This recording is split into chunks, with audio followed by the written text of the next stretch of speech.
Hello students, तो कैसे हैं आप सब। मैं सत्यम प्रशांत कौशल आ गया हूं क्लास 11 फिजिक्स का ग्रेविटेशन वाले चैप्टर का एक नया लेक्चर लेके, जिसमें मैं आज आपको पढ़ाने जा रहा हूं Kepler's laws of planetary motion. ये लेक्चर इंपॉर्टेंट है जो बच्चे क्लास 11th में हैं या जेई और नीट जैसे एग्जाम्स की तैयारी कर रहे हैं। जीरो से लेके एडवांस लेवल तक के सारे concept, all type of numerical जितने बन सकते हैं सारे के सारे सॉल्व कराए जाएंगे। बस वीडियो में एंड तक बने रहिएगा। ये लेक्चर आपको थोड़ा बहुत टफ लग सकता है, मैं झूठ नहीं बोलूँगा, क्योंकि इस लेक्चर के अंदर थोड़ी बहुत मैथमेटिक्स घुसोड़ी गई है, जिसमें आप कुछ नई बातें पढ़ेंगे, जैसे सर्कल की इक्वेशन क्या होती है, एलिप्स की इक्वेशन क्या होती है। आई होप शायद आपने पढ़ी होंगी या नहीं पढ़ी होंगी, तो उसकी भी चिंता मत करिएगा। मैं बहुत बेसिक से पढ़ाऊँगा, बस आप वीडियो को एंड तक देखिएगा, समझ के देखिएगा, खुद से नोट्स बनाइएगा। ये मत सोचिएगा कि भाई ये सब क्यों हो रहा है, कैसे हो रहा है। स्टार्टिंग के ही लेक्चर में जो बातें बताएंगे उस पर विश्वास रखिएगा, और मैं आपको गारंटी देता हूँ इस टफ से लेक्चर को मैं बहुत ईजी कर दूंगा। बस वीडियो में एंड तक ध्यान से बने रहना है। चलिए बिना टाइम वेस्ट किए स्टार्ट करते हैं। हेडिंग लगा लीजिए, Kepler's laws of planetary motion. भैया केपलर भैया ने हमको 3 लॉज दिए थे। सबसे पहला लॉ क्या है केपलर का, आइए ध्यान से देखते हैं। हेडिंग लगा लीजिए, केपलर्स फर्स्ट लॉ, या इसी को हम बोलते हैं लॉ ऑफ ऑर्बिट। ये हमको क्या बताता है, आइए ध्यान से देखते हैं।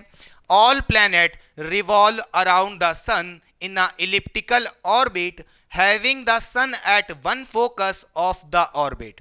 अच्छा, इसका कहने का मतलब यह है कि जितने भी प्लैनेट हैं, जैसे अर्थ हो गया, मार्स हो गया, जुपिटर हो गया, सैटर्न हो गया, मरकरी हो गया, वीनस हो गया, ये सारे प्लैनेट सन के अराउंड रिवॉल्व करते हैं। किस पाथ पे? सर्कुलर पाथ पे नहीं रिवॉल्व करते, इलिप्टिकल पाथ पे रिवॉल्व करते हैं। क्या ये बात समझ में आई कि नहीं? अब इलिप्टिकल पाथ क्या होता है? इलिप्टिकल पाथ को हम इलिप्स भी बोलते हैं, जैसा कि आप यहाँ पे डायग्राम में देख पा रहे होगे। ये हमारा क्या है, एक इलिप्टिकल पाथ है, सर्कुलर पाथ नहीं है बच्चों। अच्छा, इलिप्टिकल पाथ क्या होता है, आइए समझाते हैं। जैसे मान लीजिए ये हमारा कोई एक सर्कुलर पाथ है, ठीक, ये हमारा कोई एक सर्कुलर पाथ है। अगर हम इस सर्कल को दबा दें फोर्स लगा करके, तो क्या होगा, पिचिक जाएगा। बोलिए क्या हो जाएगा, पिचिक करके थोड़ा सा बेंड हो जाएगा। तो कैसा शेप बनेगा, कुछ ओवल शेप बनेगा, और इसी ओवल शेप के पाथ को हम बोलते हैं इलिप्टिकल पाथ। क्या बोलते हैं, जैसा कि आप यहां देख पा रहे होगे, इलिप्टिकल पाथ। अच्छा, इसका मतलब यह है कि हमारे जितने भी प्लैनेट हैं वो सन के अराउंड, मान लीजिए ये सन है, इस इलिप्टिकल पाथ पे रिवॉल्व करते हैं। क्या? इलिप्टिकल पाथ पे रिवॉल्व करते हैं। इलिप्टिकल पाथ क्या होता है, जब आप सर्कल को पिचका देते हो तो ये ओवल शेप जो दिख रहा है आपको, इसी को बोलते हैं क्या, इलिप्टिकल पाथ। क्या ये बात समझ में आई कि नहीं? पक्का? अच्छा, कोई दिक्कत की बात नहीं है। अब आइए समझते हैं कुछ बातें। इलिप्टिकल पाथ की कुछ टर्म होते हैं, जैसे ध्यान से देखिए। देखिए बच्चों, यहाँ पे ये हमारा इलिप्टिकल पाथ का सेंटर है, ठीक है। यहाँ पे हम क्या करते हैं, एक्स एक्सिस और वाई एक्सिस ड्रॉ कर लेते हैं। ये हो गई मान लीजिए सेंटर से पास करती हुई एक्स एक्सिस, ठीक, और ये हमारी वाई एक्सिस, ठीक बच्चों। अब जरा ध्यान से देखिएगा, ये जो टोटल डिस्टेंस है, ये कह सकते हो जो total length of this elliptical path है, ये इसको हम बोलते हैं 2a। ये कितनी डिस्टेंस होती है, इस डिस्टेंस को हम लोग बोलते हैं, नाम देते हैं क्या, 2a। 2a क्या होता है बताते हैं आपको, इसको बोलते हैं मेजर एक्सिस। क्या बोलते हैं, मेजर एक्सिस। अच्छा, सेंटर से ये जो हाफ डिस्टेंस बचा है इसको बोलते हैं क्या बच्चों, ये हो जाएगा हाफ डिस्टेंस a। इसी तरह सेंटर से ये डिस्टेंस कितना हो जाएगा बच्चों, a। अरे खुद सोचो, टोटल डिस्टेंस 2a है, तो ये बचा हुआ आधा आधा हिस्सा क्या हो जाएगा, बोलिए a हो जाएगा।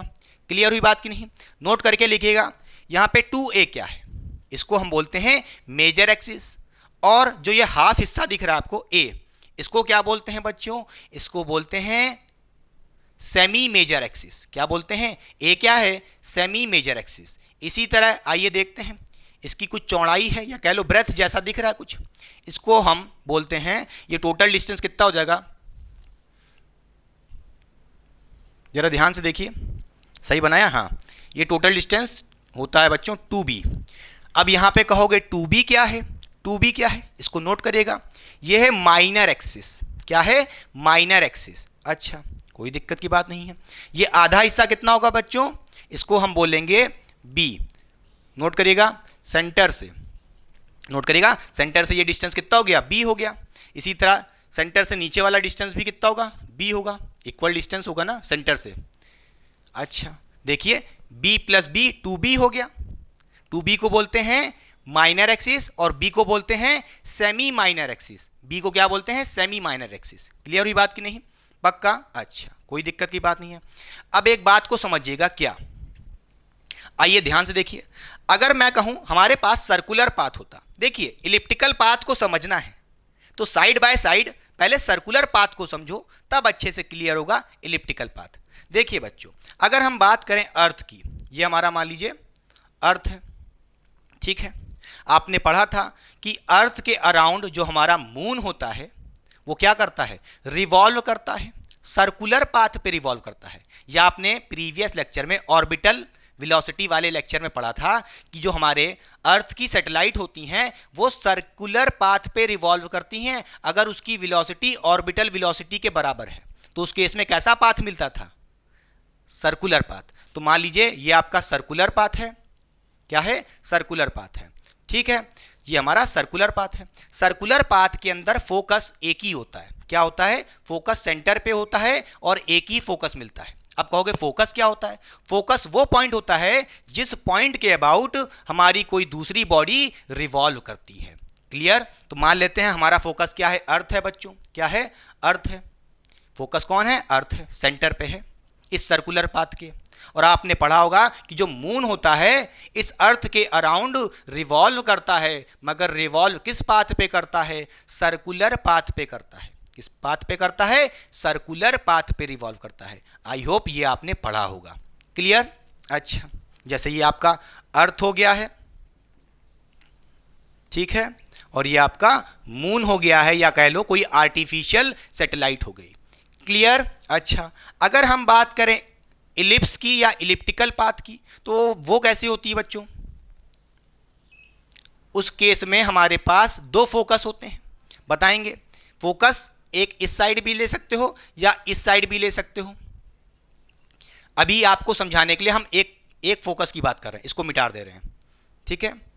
मान लेते हैं कि जो आपका इलिप्टिकल पाथ है उसका फोकस यहां पे होता है, सेंटर पे नहीं होता है, एक तरफ होता है, खिसका हुआ होता है। क्लियर। तो फोकस पे मान लेते हैं ये आपका सन है बच्चों। क्या है, सन है, ठीक है। और जितने भी प्लैनेट होते हैं, ये क्या है, मान लो अर्थ है, प्लैनेट। तो ये जो रिवॉल्व कर रहे हैं, जिस पाथ को देखिए, इस पाथ को देखिए, ये कैसी पाथ है, इलिप्टिकल पाथ है, चपटी हुई। समझ रहे हो कि समझ रहे हो। जितने भी प्लैनेट होते हैं, जैसे अर्थ हो गया, वीनस हो गया, मार्स हो गया, जुपिटर हो गया, सैटर्न हो गया, वो किस पाथ पे रिवॉल्व करते हैं around the sun, elliptical path. Sun क्या है, फोकस। सन क्या है, एक ऐसा पॉइंट जिसके अबाउट कोई दूसरी बॉडी रिवॉल्व कर रही है। क्या ये बात समझ में आई कि नहीं, पक्का, ठीक है। आइए अब डिटेल में पढ़ते हैं इलिप्स को। यहां पे पहले शॉर्ट में समझा दिया, मिटा दें से। चलिए अब आइए जरा ध्यान से देखिए, ये हमारा इलिप्स है। इलिप्स के पास दो फोकस होते हैं, मैंने आपको बताया है। सेंटर से मान लेते हैं एक लेफ्ट साइड यहां पे रखा है फोकस, ये हमारा फोकस 1 है। इसी तरह हमारा सेंटर से राइट साइड भी फोकस होता है, इसको बोलते हैं F2 फोकस। एक बात नोट करिएगा, जो दोनों फोकस मैंने बनाए हैं सेंटर से बनाए हैं, लेफ्ट साइड और राइट साइड, दोनों सेम डिस्टेंस पे प्लेस होते हैं फ्रॉम द सेंटर। जिस डिस्टेंस पे सेंटर से F1 होगा उसी तरह इक्वल डिस्टेंस पे सेंटर से F2 वाला फोकस भी होगा। क्या ये बात समझ में आई कि नहीं, पक्का। अच्छा, अब आइए पढ़ते हैं, ये केपलर फर्स्ट लॉ बता क्या रहा था, all planet revolve around the sun in a elliptical orbit having the sun at one focus of orbit. अच्छा, सन को कहां रखना है, सन को कहां रखना है, इलिप्टिकल पाथ के एक फोकस पे रख दो। अच्छा देखिए बच्चों, इलिप्टिकल पाथ के, इलिप्टिकल ऑर्बिट के हमारे पास दो फोकस हैं, F1 F2 दो फोकस होते हैं। आप क्या करिए, किसी भी एक फोकस पे सन को रख दीजिए। हम मान लेते हैं कि हमारा सन इस F2 फोकस पे है, हमारा सन इस F2 फोकस पे है। कहाँ पे है? F2 फोकस पे है। मानने को आप F1 पे भी मान सकते थे, कोई दिक्कत की बात नहीं है, क्योंकि भाई सेंटर से दोनों focus F1 F2 equal distance पे है। क्लियर? अच्छा, समझ गए, कोई दिक्कत की बात नहीं है। इसका मतलब यह है कि जितने भी प्लैनेट होंगे, मान लेते हैं क्या पता प्लैनेट आपका यहाँ पे हो, क्या पता कुछ देर बाद ये रिवॉल्व करके यहाँ पहुँच जाए, कुछ देर बाद यहाँ पहुँच जाए, क्या पता प्लैनेट यहाँ पहुँच जाए या यहाँ पहुँच जाए, क्योंकि ये तो रिवॉल्व कर रहा है। और नोट करिएगा, ये जो प्लैनेट है सन के अबाउट रिवॉल्व कर रहा है, किस पाथ पे? जरा ध्यान से देखिए, इलिप्टिकल पाथ पे, क्योंकि इस बार नोट करिएगा ये सर्कुलर ट्रैक नहीं है कि सेंटर पे सन हो, फोकस आपका सेंटर पे हो। मैंने कहा था इलिप्टिकल पाथ पे फोकस सेंटर पे नहीं होता है, या तो सेंटर से लेफ्ट साइड होता है या तो राइट साइड होता है। मैंने राइट साइड वाले को मान लिया, सन यहाँ पे प्लेस है। तो आप जरा ध्यान से देखिए कि जो आपका सन है, ये हमारा सन है, मार्कर से दिखा रहा हूँ, ये आपका मान लीजिए बच्चों प्लैनेट है। देखिए ये इसके अबाउट क्या कर रहा है? रिवॉल्व कर रहा है सन के अबाउट। किस पाथ पे? इलिप्टिकल पाथ पे। क्या ये बात समझ में आई कि नहीं? क्लियर? तो वही तो ये लॉ कह रहा है, all planet revolve around the sun in a elliptical orbit having the sun at one focus. Focus दो हैं, F1 F2, किसी एक पे कर दिए, सन को एक फोकस पे कर दिए। तो उस फोकस के अबाउट से जरा ध्यान से देखिए, जितने भी प्लैनेट हैं सब क्या कर रहे हैं? रिवॉल्व कर रहे हैं। किस पाथ पे? इलिप्टिकल ऑर्बिट पे। क्या ये बात समझ में आई कि नहीं? पक्का समझ गए होगे अब तक। क्लियर? अच्छा, अब एक बात और समझिएगा, क्या जो हमारा इलिप्स होता है या इलिप्टिकल पाथ है, इसकी कुछ ना कुछ इक्वेशन होगी मैथ्स में। तो इसकी जो इक्वेशन होती है बच्चों इलिप्स की, वो होती है, बता रहा हूं मैं आपको, x² upon a² plus y² upon b² equals to 1। ये हमारी इलिप्स की इक्वेशन होती है। क्या होती है? बोलिए। इलिप्टिकल पाथ की, या कह लो इलिप्स की इक्वेशन होती है। क्लियर? अच्छा, कोई दिक्कत की बात नहीं है। अब एक बात को और समझिएगा, इलिप्स की स्पेलिंग गलती ना हो जाए। चलिए, अच्छा, अब ए और बी तो आपको पता है, ए क्या होता है, बी क्या होता है, इसके बारे में मैंने आपको बता दिया है। ए और बी के बीच में एक रिलेशन होता है, वो रिलेशन क्या होता है? नोट करिएगा बच्चों, वो होता है b² equals to a² bracket में 1 माइनस e²। ई क्या होता है आपके मन में ये सवाल होगा। ई होता है इसेंट्रिसिटी। पहले लिखिएगा, ई क्या होता है बच्चों? इसको हम लोग बोलते हैं इसेंट्रिसिटी। ठीक है, इसेंट्रिसिटी। इसेंट्रिसिटी हमको क्या बताता है? ये बताता है कि ओवलनेस कितनी ज़्यादा है। मेरी बात को समझिएगा, मान लीजिए ये हमारा सर्कल है, ठीक है, हमने इस सर्कल को दबा दिया, दबाने के बाद क्या होगा बच्चों? ये इलिप्टिकल पाथ बन जाएगा, कुछ चपटा हो जाएगा। चपटा हो जाएगा मतलब ओवल हो जाएगा। तो इसका मतलब ये है कि इसेंट्रिसिटी हमको क्या बताती है कि ओवलनेस कितनी ज़्यादा है, कितना ज़्यादा चपट गया। इसको आप और दबाओगे तो आपकी वैल्यू ई की और बढ़ेगी, और इसकी ओवलनेस देखिए और चिपटा हो गया है, ओवलनेस और बढ़ गई है। क्या ये बात समझ में आई कि नहीं? पक्का? ई क्या है? इसेंट्रिसिटी है। ये क्या बताता है? इलिप्स के बारे में कि वो कितना ओवल है, कितना चिपटा है। क्या ये बात समझ में आई? ठीक है, समझ गए, कोई दिक्कत की बात नहीं है। मिटा दें इसे। अब इधर देखिए, आइए समझते हैं और बातें। ई की वैल्यू के बारे में बात करें तो ई की जो वैल्यू होती है कहाँ से होती है? 0 से 1 तक होती है। 0 से बड़ी होती है और 1 से छोटी होती है। क्या कहें? अगर हम आपसे कहें ई की जो वैल्यू होती है, बोलिए, 0 से क्या होनी चाहिए बच्चों? बड़ी होनी चाहिए, बट लेस देन 1 होनी चाहिए। इस केस में हमको क्या मिलता है? इलिप्स मिलता है। क्या मिलता है? इलिप्स मिलता है। इलिप्स कब मिलेगा? जब आपकी जो ई की वैल्यू है 1 से बड़ी हो, सॉरी 0 से बड़ी हो और 1 से छोटी हो। जैसे 0 से बड़ा क्या होगा? जैसे 0.1 हो गया, 0.2 हो गया, 0.5 हो गया, 0.6 हो गया। 1 से छोटी भी रखना है। क्लियर? तो इस केस में आपको इलिप्स मिलेगा। कैसा? इलिप्टिकल पाथ होगा ऐसा, सर्कुलर पाथ नहीं मिलेगा। अगर आपकी ई की वैल्यू 0 से बड़ी है और 1 से छोटी है, या कह लो 0 और 1 के बीच में कहीं लाई कर रही है, तो इलिप्स मिलेगा। क्लियर हुई बात कि नहीं? अच्छा, आइए और बात समझते हैं। क्या अगर ई की वैल्यू बच्चों हमारी जीरो हो गई, मान लीजिए जीरो है, तो उस केस में क्या मिलता है? सर्कल मिलता है। क्या मिलता है? सर्कल मिलता है। क्लियर? अच्छा, और मान लीजिए आपकी ई की वैल्यू क्या हो गई है? 1 हो गई है, तो उस केस में पैराबोला मिलता है। कैसी इक्वेशन मिलती है? पैराबोलिक इक्वेशन मिलती है, पैराबोला। ठीक है, और मान लीजिए ई की वैल्यू बहुत बड़ी है, इन्फिनिटी है, मान लीजिए इन्फिनिटी है इसकी वैल्यू, तो उस केस में क्या मिलेगा? एक स्ट्रेट लाइन मिलेगी, या सिंपली लाइन भी लिख लीजिए। क्लियर? तो आपने देखा कि हमारी इलिप्स की इक्वेशन क्या होती है? X square upon a square plus y square upon b square is equals to 1, और आपने ए और बी में रिलेशन देखा, b square is equals to a square bracket में 1 माइनस ई स्क्वायर, और ई क्या है? इसेंट्रिसिटी। इसेंट्रिसिटी का मतलब यह है कि जो आपका इलिप्स है कितना ज़्यादा ओवल है, कितना ज़्यादा चिपटा है। क्लियर हुई बात कि नहीं? और इलिप्स की वैल्यू, अगर मैं कहूँ इलिप्स के बारे में, ई की वैल्यू क्या होनी चाहिए? 1 0 से बड़ी होनी चाहिए, 1 से छोटी होनी चाहिए। क्लियर? और ई की वैल्यू 0 है तो सर्कल मिलेगा, ई की वैल्यू 1 है तो पैराबोला मिलेगा, ई की वैल्यू इन्फिनिटी है तो लाइन मिलेगा। ये हो गई सारी इलिप्स की कहानी। क्या ये बात समझ में आई कि नहीं? पक्का? अच्छा, कोई दिक्कत की बात नहीं है।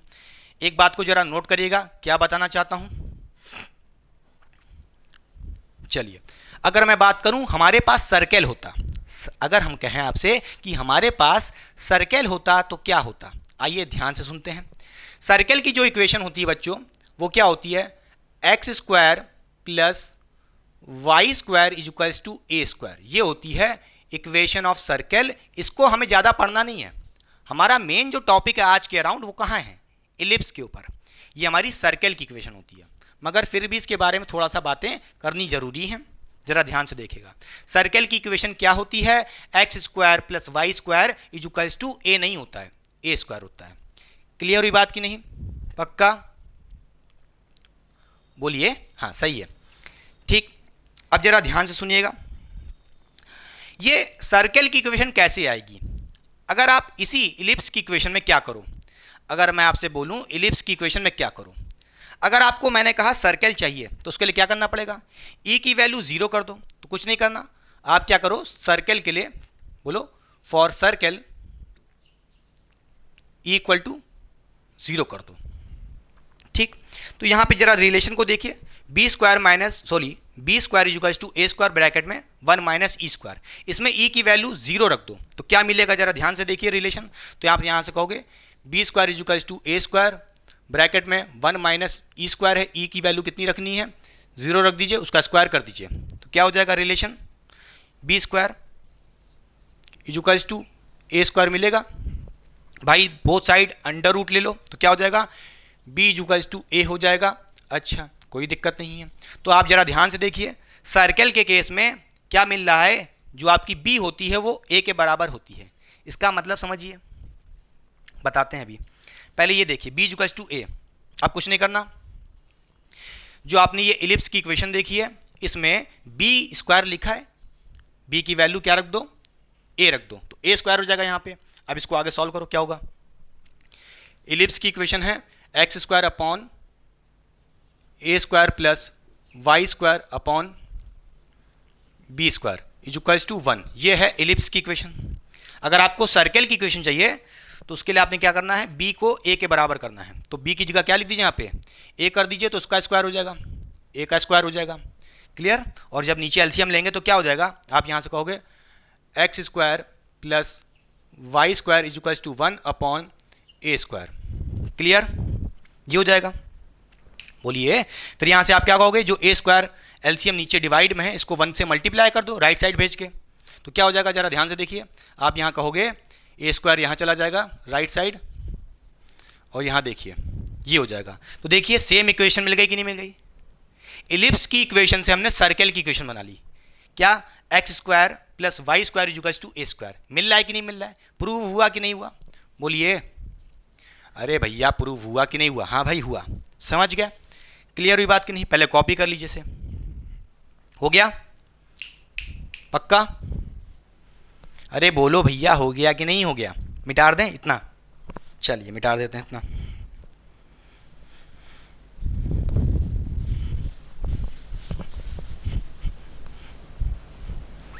चलिए अब देखिए, ये हमारा 2a था।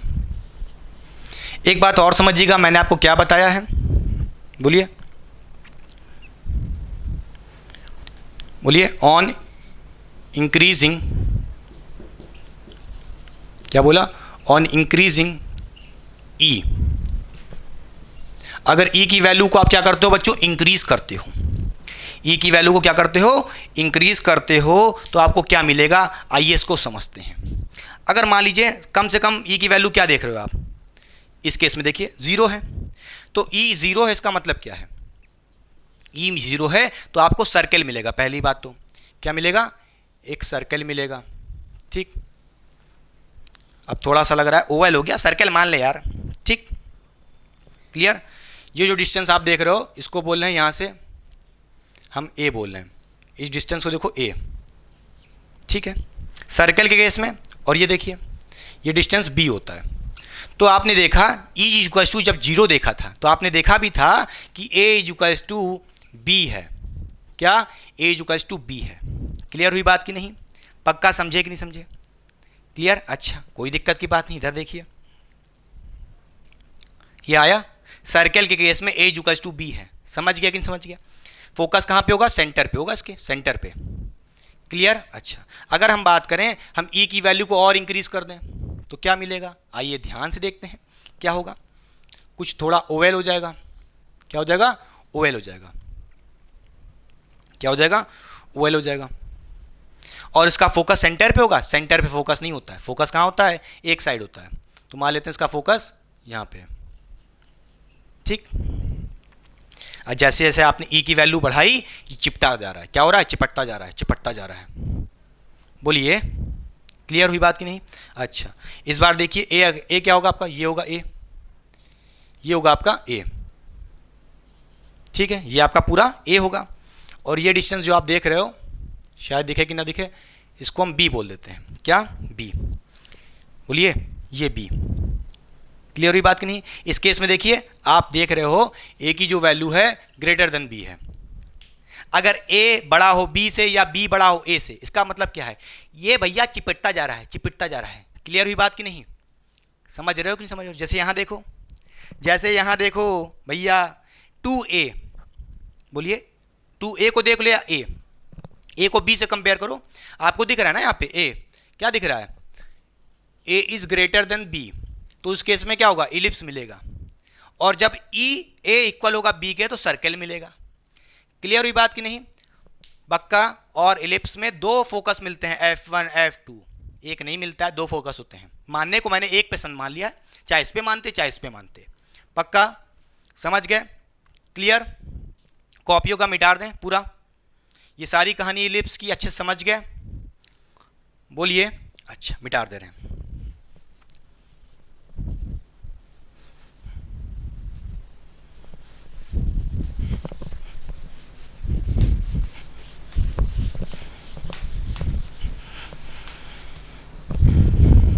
इसको भी मिटा देते हैं।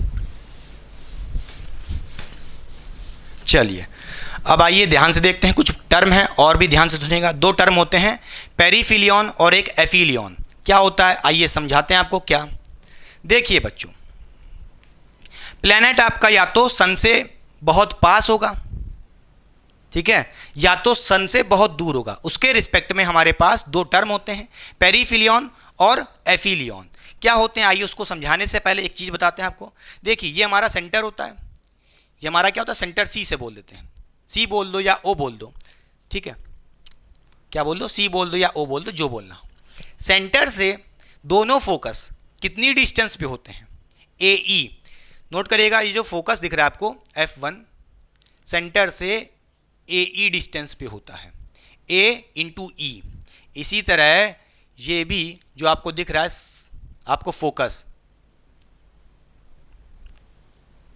कितने डिस्टेंस पे होता है, ए इंटू ई, यानी कि ए ई डिस्टेंस पे। क्लियर, पक्का। अच्छा, अब यहाँ पे जरा ध्यान से सुनिए, जरा जो अदर प्लैनेट मैंने बनाए थे पोजीशन इनकी मिटा दीजिए। प्लैनेट एक ही लिया है, बस उसकी पोजीशन अलग अलग थी, डिफरेंट डिफरेंट टाइम पे। चलिए दो केस देखिए, या तो जो आपका प्लैनेट है बच्चों, ये आपका मान लीजिए प्लैनेट है, क्या, प्लैनेट, पी फॉर प्लैनेट। या तो ये सन से बहुत करीब है, सबसे क्लोजेस्ट पोजीशन क्या हो सकती है सन के, यही पोजीशन होगी। खुद सोचो, मैं पूछूं what is the position of the planet closest to sun, सबसे सन के क्लोज हो जाए, एक तो ये पोजीशन होगी, और कोई पोजीशन है? नहीं है, नहीं है, कोई भी देख लो। यहां पे भी होगा तो कम ज्यादा डिस्टेंस होगा, और सबसे कम डिस्टेंस कहां होगा, यहां पे होगा। सबसे क्लोजेस्ट पोजीशन जब सन के पास सबसे होगा प्लैनेट, एक तो ये हो जाएगी। अच्छा, तो नोट करिएगा एक बात, क्या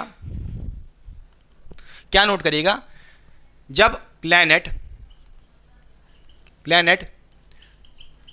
क्लोजेस्ट टू सन हो, सन के क्लोजेस्ट हो, तो उस केस में हम एक टर्म बोलते हैं, कौन सी पोजीशन उसको बोलते हैं, उसको बोलते हैं पेरीफिलियन। क्या बोलते हैं? पेरीफिलियन बोलते हैं।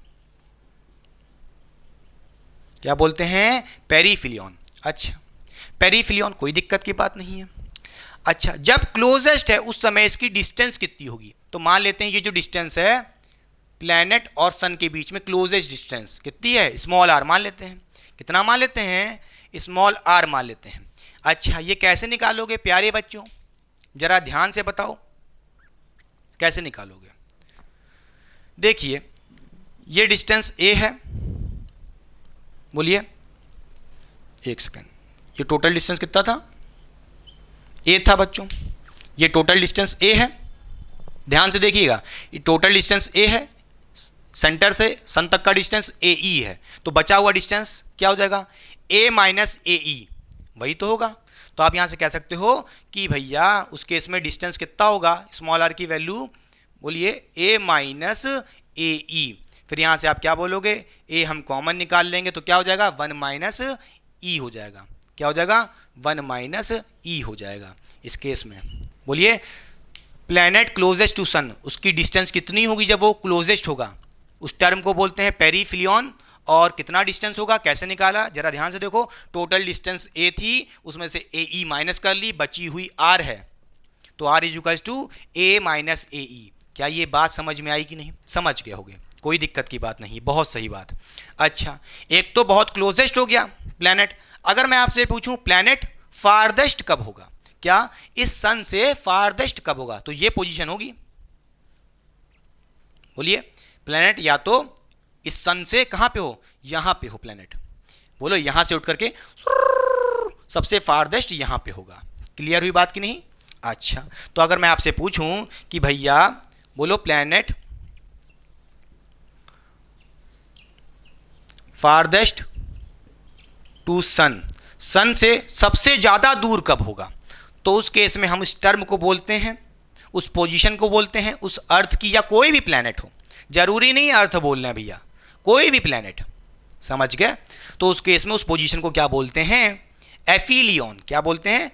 एफिलियन। स्पेलिंग जरा ध्यान से देखना, अगर गलती भी हो जाए भैया हाथ जोड़ते हैं, माफ कर देना, पाप हो गया हमसे, ठीक है, गलती हो जाए तो स्पेलिंग के लिए बैंड ना बजा देना। क्या बोलते हैं? एफिलियन बोलते हैं। सही है यार, एकदम सही, चिंता ना करो। क्या बोलते हैं? एफिलियन। अच्छा, इस केस में मैं पूछूं ये डिस्टेंस कितना होगा, तो आप कहोगे, जरा इसको F1 को ऊपर लिख लेते हैं, ठीक है। तो सन से ये टोटल डिस्टेंस कितना हो जाएगा, ध्यान से देखिए, ये हो जाएगा हमारा टोटल डिस्टेंस, स्मॉल आर, यही तो होगा। सबसे फारदेस्ट पोजीशन या डिस्टेंस क्या होगा प्लैनेट का सन से, यहां से लेकर के ये स्मॉल आर की वैल्यू होगी। कैसे निकालोगे? सेंटर से ये देखिए टोटल डिस्टेंस कितना है, कितना है? ए है। कितना है बच्चों? अरे ये आधा ए है लगता है साला, बार बार, ठीक है, ये ए हो गया, ठीक है, और ये हिस्सा कितना हो जाएगा? ए ई प्लस ए, खत्म बात। अरे ध्यान से देखो, आर क्या होगा? ए प्लस ए ई, खत्म बात। तो यहां से कह दोगे स्मॉल आर की वैल्यू एफिलियन के केस में क्या हो जाएगी? ए प्लस ए ई। तो यहां से आप कहोगे ए इज इक्वल्स टू, कैसे निकालेंगे? आर, बोलिए, ए कॉमन निकाल लो, 1 माइनस ई, प्लस होगा, प्लस था, तो यहां पे देखिए आर की वैल्यू क्या आ रही है, यहां पे एफिलियन के केस में आर की वैल्यू क्या आ रही है? ए ब्रैकेट में 1 प्लस ई है, और नोट करिएगा यहां पे आर की वैल्यू क्या है, ब्रैकेट में क्या है? R is equals to a bracket में 1 माइनस ई और यहाँ पे 1 प्लस ई। क्लियर हुई बात कि नहीं? एफिलियन, पेरीफिलियन, क्या ये टर्म समझ में आया कि नहीं आया? ठीक है। इससे मिलता जुलता भी एक टर्म होता है, नोट करिएगा। पेरीफिलियन को कई लोग पेरीजी भी बोलते हैं। क्या बोलते हैं? पेरीजी भी बोलते हैं। और भैया एफिलियन को क्या बोलते हैं कई लोग? इसको एपोजी भी बोलते हैं। क्या बोलते हैं? एपोजी भी बोलते हैं। क्लियर हुई बात कि नहीं? कैसे याद रखेंगे? फारदेस्ट और क्लोजेस्ट। देखिए पेरीफिलियन, पेरी का मतलब दिख रहा है पास, सन के बहुत पास है यानी कि क्लोज है। खत्म बात। देहाती भाषा में सीखो यार। ठीक। इसी तरह एफिलियन, एफ ए आ रहा है ना, फार देखो एफिलियन, इसमें कुछ नहीं बन रहा। पेरीफिलियन में पास हो गया और अपार्ट, हाँ ए आ रहा है ना इसमें एफिलियन में, तो अब बोल दो आप अपार्ट। सन से बहुत अपार्ट है यानी कि दूर है। क्लियर हुई बात कि नहीं? पक्का समझ गए? अब कहोगे पेरीफिलियन को पेरीजी भी बोलते हैं। अब पेरीजी को एकदम नहीं बोल सकते पेरीफिलियन, सैटेलाइट का खेल होता है जैसे मून वून, आप समझ लो, आपके लेवल पे इतना काफ़ी है। ठीक है। एफिलियन को एपोजी बोलते हैं, पेरीफिलियन को पेरीजी बोलते हैं। क्लियर?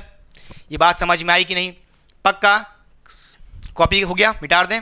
सब मिटाने जा रहा हूँ, सब मिटाने जा रहा हूँ। हो गया अच्छे से? कोई दिक्कत नहीं होनी चाहिए। मिटा दें?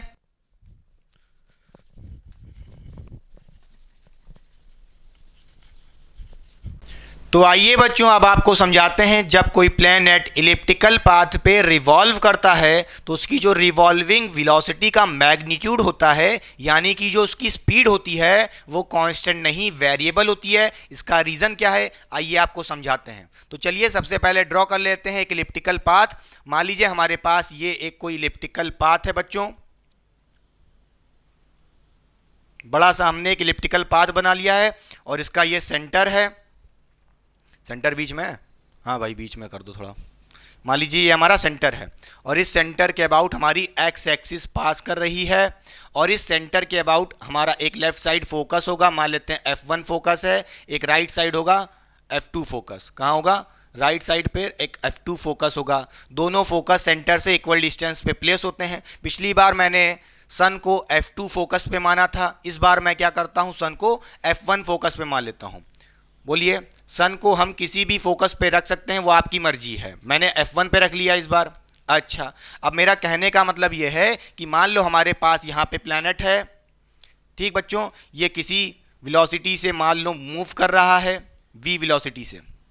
ठीक, तो वेलोसिटी की बात ना करें, अगर मैग्नीट्यूड की बात करें, इस वेलोसिटी का जो मैग्नीट्यूड होगा यानी कि स्पीड होगी, जब ये प्लैनेट इस इलिप्टिकल पाथ पे रिवॉल्व कर रहा होगा तो इसकी स्पीड कांस्टेंट नहीं रहती है, चेंज होती है।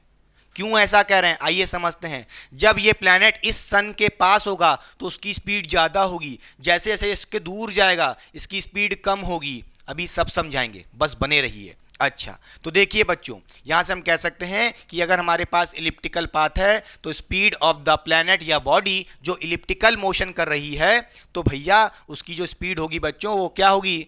वेरिएबल होगी। क्लियर हुई बात कि नहीं? पक्का? अच्छा, समझ गए होगे।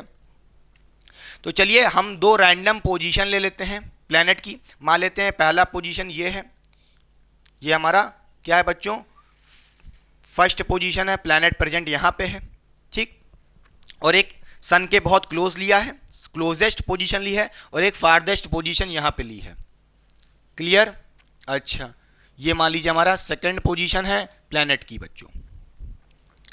ठीक, अब देखिए बच्चों, प्लैनेट एक ही है, सिर्फ इसकी पोजीशन बदल रही है। ये प्लैनेट ऐसे ऐसे रिवॉल्व कर रहा है, तो मान लेते हैं जब ये फर्स्ट पोजीशन पे होगा तो इसकी वेलोसिटी क्या होगी? मान लेते हैं v1 या कह लो v1 स्पीड। अच्छा, ऐसे ऐसे रिवॉल्व किया, फिर ये ऐसे जाएगा तो P2 पोजीशन पे, बोलिए सेकंड पोजीशन पे प्लैनेट की स्पीड क्या होगी? मान लेते हैं v2 होगी। अच्छा, अब नोट करिएगा v1 और v2 जो स्पीड हैं डिफरेंट पोजीशन पे वो इक्वल नहीं होंगी, क्योंकि मैंने आपसे बोल दिया स्पीड वेरिएबल है। मगर एक बात नोट करिएगा, जब प्लैनेट सन के करीब होता है तो उसकी स्पीड बढ़ती है। तो इसका मतलब क्या है? v1 जो स्पीड है वो v2 से ज़्यादा होगी। क्योंकि भाई जब प्लैनेट बहुत दूर है तो इसकी स्पीड कम होती जाती है सन से। क्लियर हुई बात कि नहीं? तो यहाँ पे आप नोट करिएगा, यहाँ से हम कह सकते हैं, बोलिए magnitude of v1 is greater than magnitude of v2 velocity. क्या ये बात समझ में आई कि नहीं? पक्का? बोलिए जब प्लैनेट फर्स्ट पोजीशन पे होगा तो उसकी स्पीड ज़्यादा होगी, v2 सेकंड पोजीशन पे स्पीड कम होगी। इसका रीज़न क्या है आइए समझा देते हैं। ये बात अभी हम आपको प्रूव कर देंगे कि v1 is greater than v2। कैसे, जरा ध्यान से देखिए। फर्स्ट पोजीशन पे जब प्लैनेट है, मान लेते हैं इसका डिस्टेंस सन से कितना है, r1 पोजीशन पे प्लेस है। कितना है? r1 पोजीशन पे प्लेस है। ठीक है, अच्छा सन से सेकंड पोजीशन को देखिए कितना मान लेते हैं हम, ये मान लेते हैं r2 पोजीशन। ये क्या मान लेते हैं? r2 position. ठीक है, और जब फर्स्ट पोजीशन पे था तो डिस्टेंस कितना था? r1 था। कितना था? r1 था प्लैनेट और सन के बीच में। और सेकंड पोजीशन जब प्लैनेट है, सन से लेकर के डिस्टेंस कितना है? r2 मान लिया। प्लैनेट का बच्चों मास कितना होगा? स्मॉल m होगा। मान लीजिए कितना है इसका? सेम प्लैनेट है तो मास सेम रहेगा, स्मॉल m। क्लियर? अच्छा, अब हम क्या करेंगे, net torque about F1, first focus के अबाउट नेट टॉर्क जीरो कर सकते हैं। हाँ भाई, अगर मैं आपसे बोलूं नेट टॉर्क अबाउट F1 क्या है बच्चों? जीरो है। अगर टॉर्क जीरो होगा F1 के अबाउट तो भैया F1 के अबाउट एंगुलर मोमेंटम भी कंजर्व रहेगा। ये बात तो आपको पता है। तो यहाँ पे हम कह सकते हैं कि जो एंगुलर मोमेंटम एट F1 होगा वो बच्चों क्या होगा? कांस्टेंट होगा, यानी कि कंजर्व रहेगा। क्या ये बात समझ में आई कि नहीं? क्लियर? अच्छा, तो हम क्या करेंगे, इस फर्स्ट पोजीशन और सेकंड पोजीशन को सिर्फ देखिए, तो हम फर्स्ट के अबाउट और सेकंड के अबाउट एंगुलर मोमेंटम कंजर्व कर देंगे। इसका मतलब ये है कि भैया angular momentum at first position is equal to angular momentum at second position. अब एंगुलर मोमेंटम निकालते कैसे हैं बच्चों? इसका फॉर्मूला होता है mv r perpendicular. r perpendicular क्या होता है? Perpendicular distance from the velocity. जैसा कि आप देख रहे हो v1 के परपेंडिकुलर कौन है? r1 है। v2 के परपेंडिकुलर कौन सी डिस्टेंस है? r2 है। तो कुछ नहीं करना, L1 क्या हो जाएगा? फर्स्ट पोजीशन पे angular momentum, mass small m, velocity कितनी है? v1 है, और डिस्टेंस है r1। तो यहाँ पर कहोगे कितना हो जाएगा एंगुलर मोमेंटम? बोलिए m v1 r1 is equals to L2, second position पे angular momentum, mass small m, velocity v2, distance r2। तो एंगुलर मोमेंटम कितना हो जाएगा? mv2 r2।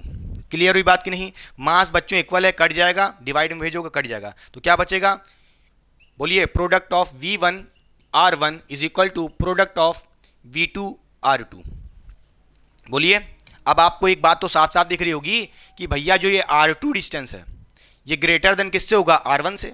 हाँ भाई, क्योंकि जब सेकंड पोजीशन पे प्लैनेट है तो ये डिस्टेंस बहुत दूर है, फारदेस्ट डिस्टेंस है। समझ गए? तो आप क्या बोलोगे यहाँ पे कि जो आपका r2 डिस्टेंस है वो ग्रेटर देन r1 है। अच्छा, एक बात नोट करिएगा, यहाँ पे v1 का product with r1 is equal to v2 का प्रोडक्ट विथ r2। ये चीज कांस्टेंट है। बोलिए v1 r1 का जो प्रोडक्ट है वो किसके बराबर होगा? v2 r2 का। तो अगर एक साइड कोई चीज बढ़ेगी तो उसके लिए दूसरी चीज कम होगी, इसको समझिएगा। तो बच्चों अगर मैं कहूँ r2 बड़ा है, राइट साइड जो आप देख रहे हो प्रोडक्ट में R2 की वैल्यू बड़ी है अगर मान लो, तो V2 क्या होना चाहिए? V2 क्या होना चाहिए? कम होना चाहिए। V2 वेलोसिटी कम होनी चाहिए, तभी तो आप कहोगे इसका जो प्रोडक्ट होगा वो इसके इक्वल होगा V1 R1 के। क्या ये बात समझ में आई कि नहीं? तो यहां से हम कह सकते हैं कि बच्चों बोलिए V1 is greater than V2। V2 छोटा होगा मैग्नीट्यूड वाइज बात करें तो। क्लियर हुई बात कि नहीं? पक्का? इसका मतलब यह है कि जब कोई प्लैनेट इसके अबाउट रिवॉल्व करता है तो उसकी वेलोसिटी चेंज होती है। वेलोसिटी तो चेंज होती है, किसके वजह से? एक तो डायरेक्शन की वजह से, हर पॉइंट पे डायरेक्शन वेलोसिटी का एक इस तरफ मिल रहा है, एक इस तरफ मिल रहा है डायरेक्शन, एक इस तरफ मिल रहा है। साथ ही साथ स्पीड भी चेंज हो रही है हर जगह पे। क्लियर हुई बात कि नहीं? इसको ऐसे समझिएगा, मान लीजिए ये हमारा कोई एक प्लैनेट है डिब्बी, ठीक? मान लीजिए ये प्लैनेट अभी इस सेकंड पोजीशन पे इस समय सबसे कम वेलोसिटी होगी, क्योंकि फारदेस्ट डिस्टेंस पे डिस्टेंस सबसे ज़्यादा। फिर देखिए इसके बीच का डिस्टेंस कम होता जाएगा, प्लैनेट सन के पास आ रहा है, सन के पास आएगा उसकी वेलोसिटी इंक्रीज करेगी, तो यहाँ पे सबसे ज़्यादा वेलोसिटी होगी जब फर्स्ट पोजीशन पे होगा। इसको ऐसे समझिए, ये यहाँ से प्लैनेट चल रहा है, वेलोसिटी इंक्रीज की, जूम से गया, फिर धीरे धीरे धीरे धीरे धीरे धीरे धीरे धीरे इंक्रीज हो रही वेलोसिटी, ये इंक्रीज हुई, जूम से गया। क्लियर हुई बात कि नहीं? पक्का समझ गए होगे? क्लियर हुई बात कि नहीं? पक्का? अच्छा, तो आपने समझ लिया कि इलिप्टिकल पाथ है तो उस केस में स्पीड वेरिएबल होती है। अच्छा, मान लीजिए बच्चों आपके पास फोकस होता बीच में और सर्कुलर पाथ होता, क्या सर्कुलर पाथ होता, तो उस केस में अगर कोई प्लैनेट क्या कर रहा होता, रिवॉल्व कर रहा होता, सर्कुलर पाथ पे रिवॉल्व कर रहा होता। जैसे आपने देखा है अर्थ के अबाउट मून या कोई आर्टिफिशियल सैटेलाइट रिवॉल्व करती है तो उसके पास एक ऑर्बिटल वेलोसिटी होती थी रिवॉल्व करने के लिए सर्कुलर पाथ पे। सर्कुलर पाथ पे अगर कोई रिवॉल्व कर रहा है तो उसकी वेलोसिटी का मैग्नीट्यूड कांस्टेंट होगा। ठीक है, प्लैनेट की बात कर रहे हैं भैया, ग्रेविटेशन वाले चैप्टर की, तो उस केस में स्पीड कांस्टेंट होती थी। बोलिए बच्चों, v क्या होता था? कांस्टेंट होता था। v यानी कि वेलोसिटी का मैग्नीट्यूड की बात हो रही है, वेलोसिटी नहीं कह रहे हैं। वेलोसिटी तो चेंज ही होगी क्योंकि डायरेक्शन हर जगह चेंज होगा, डायरेक्शन कभी यहाँ मिलेगा, डायरेक्शन कभी यहाँ मिलेगा, समझ गए? उसका मैग्नीट्यूड यानी कि स्पीड कांस्टेंट होती है। क्लियर? मगर इलिप्टिकल पाथ पे स्पीड वेरिएबल होती है। क्लियर हुई बात कि नहीं? पक्का? इसका आपको एक रीज़न भी समझाना चाहेंगे, जरा ध्यान से देखिएगा। बोलिए समझ गया कि नहीं समझ गया? इसको ऐसे समझिए, देखिए बच्चों, मान लीजिए एक और बात है, ये हमारा इलिप्टिकल पाथ है, ये हमारा सन है, मान लो सेंटर पे नहीं है, फोकस हमने थोड़ा एक तरफ बनाया, और मान लीजिए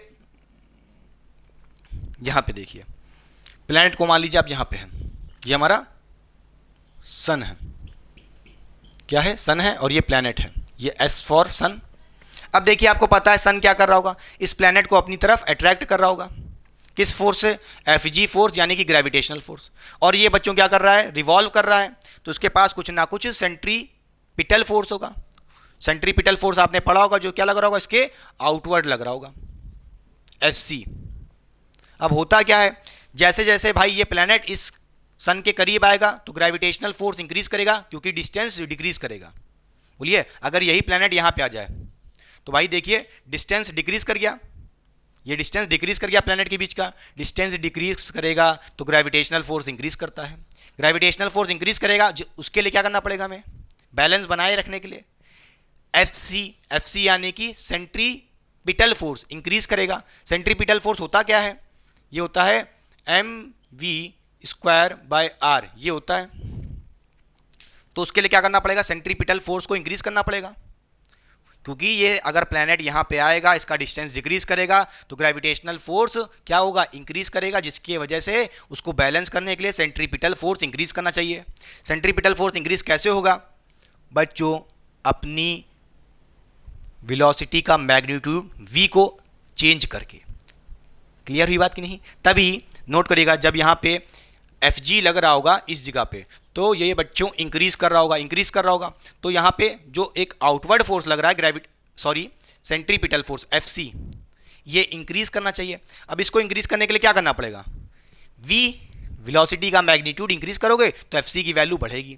समझ गए कि नहीं समझ गए? कि जैसे जैसे ये प्लैनेट इसके पास आया, ग्रेविटेशनल फोर्स बढ़ा, उसको बैलेंस करने के लिए एफ सी सेंट्रीपिटल फोर्स बढ़ना चाहिए।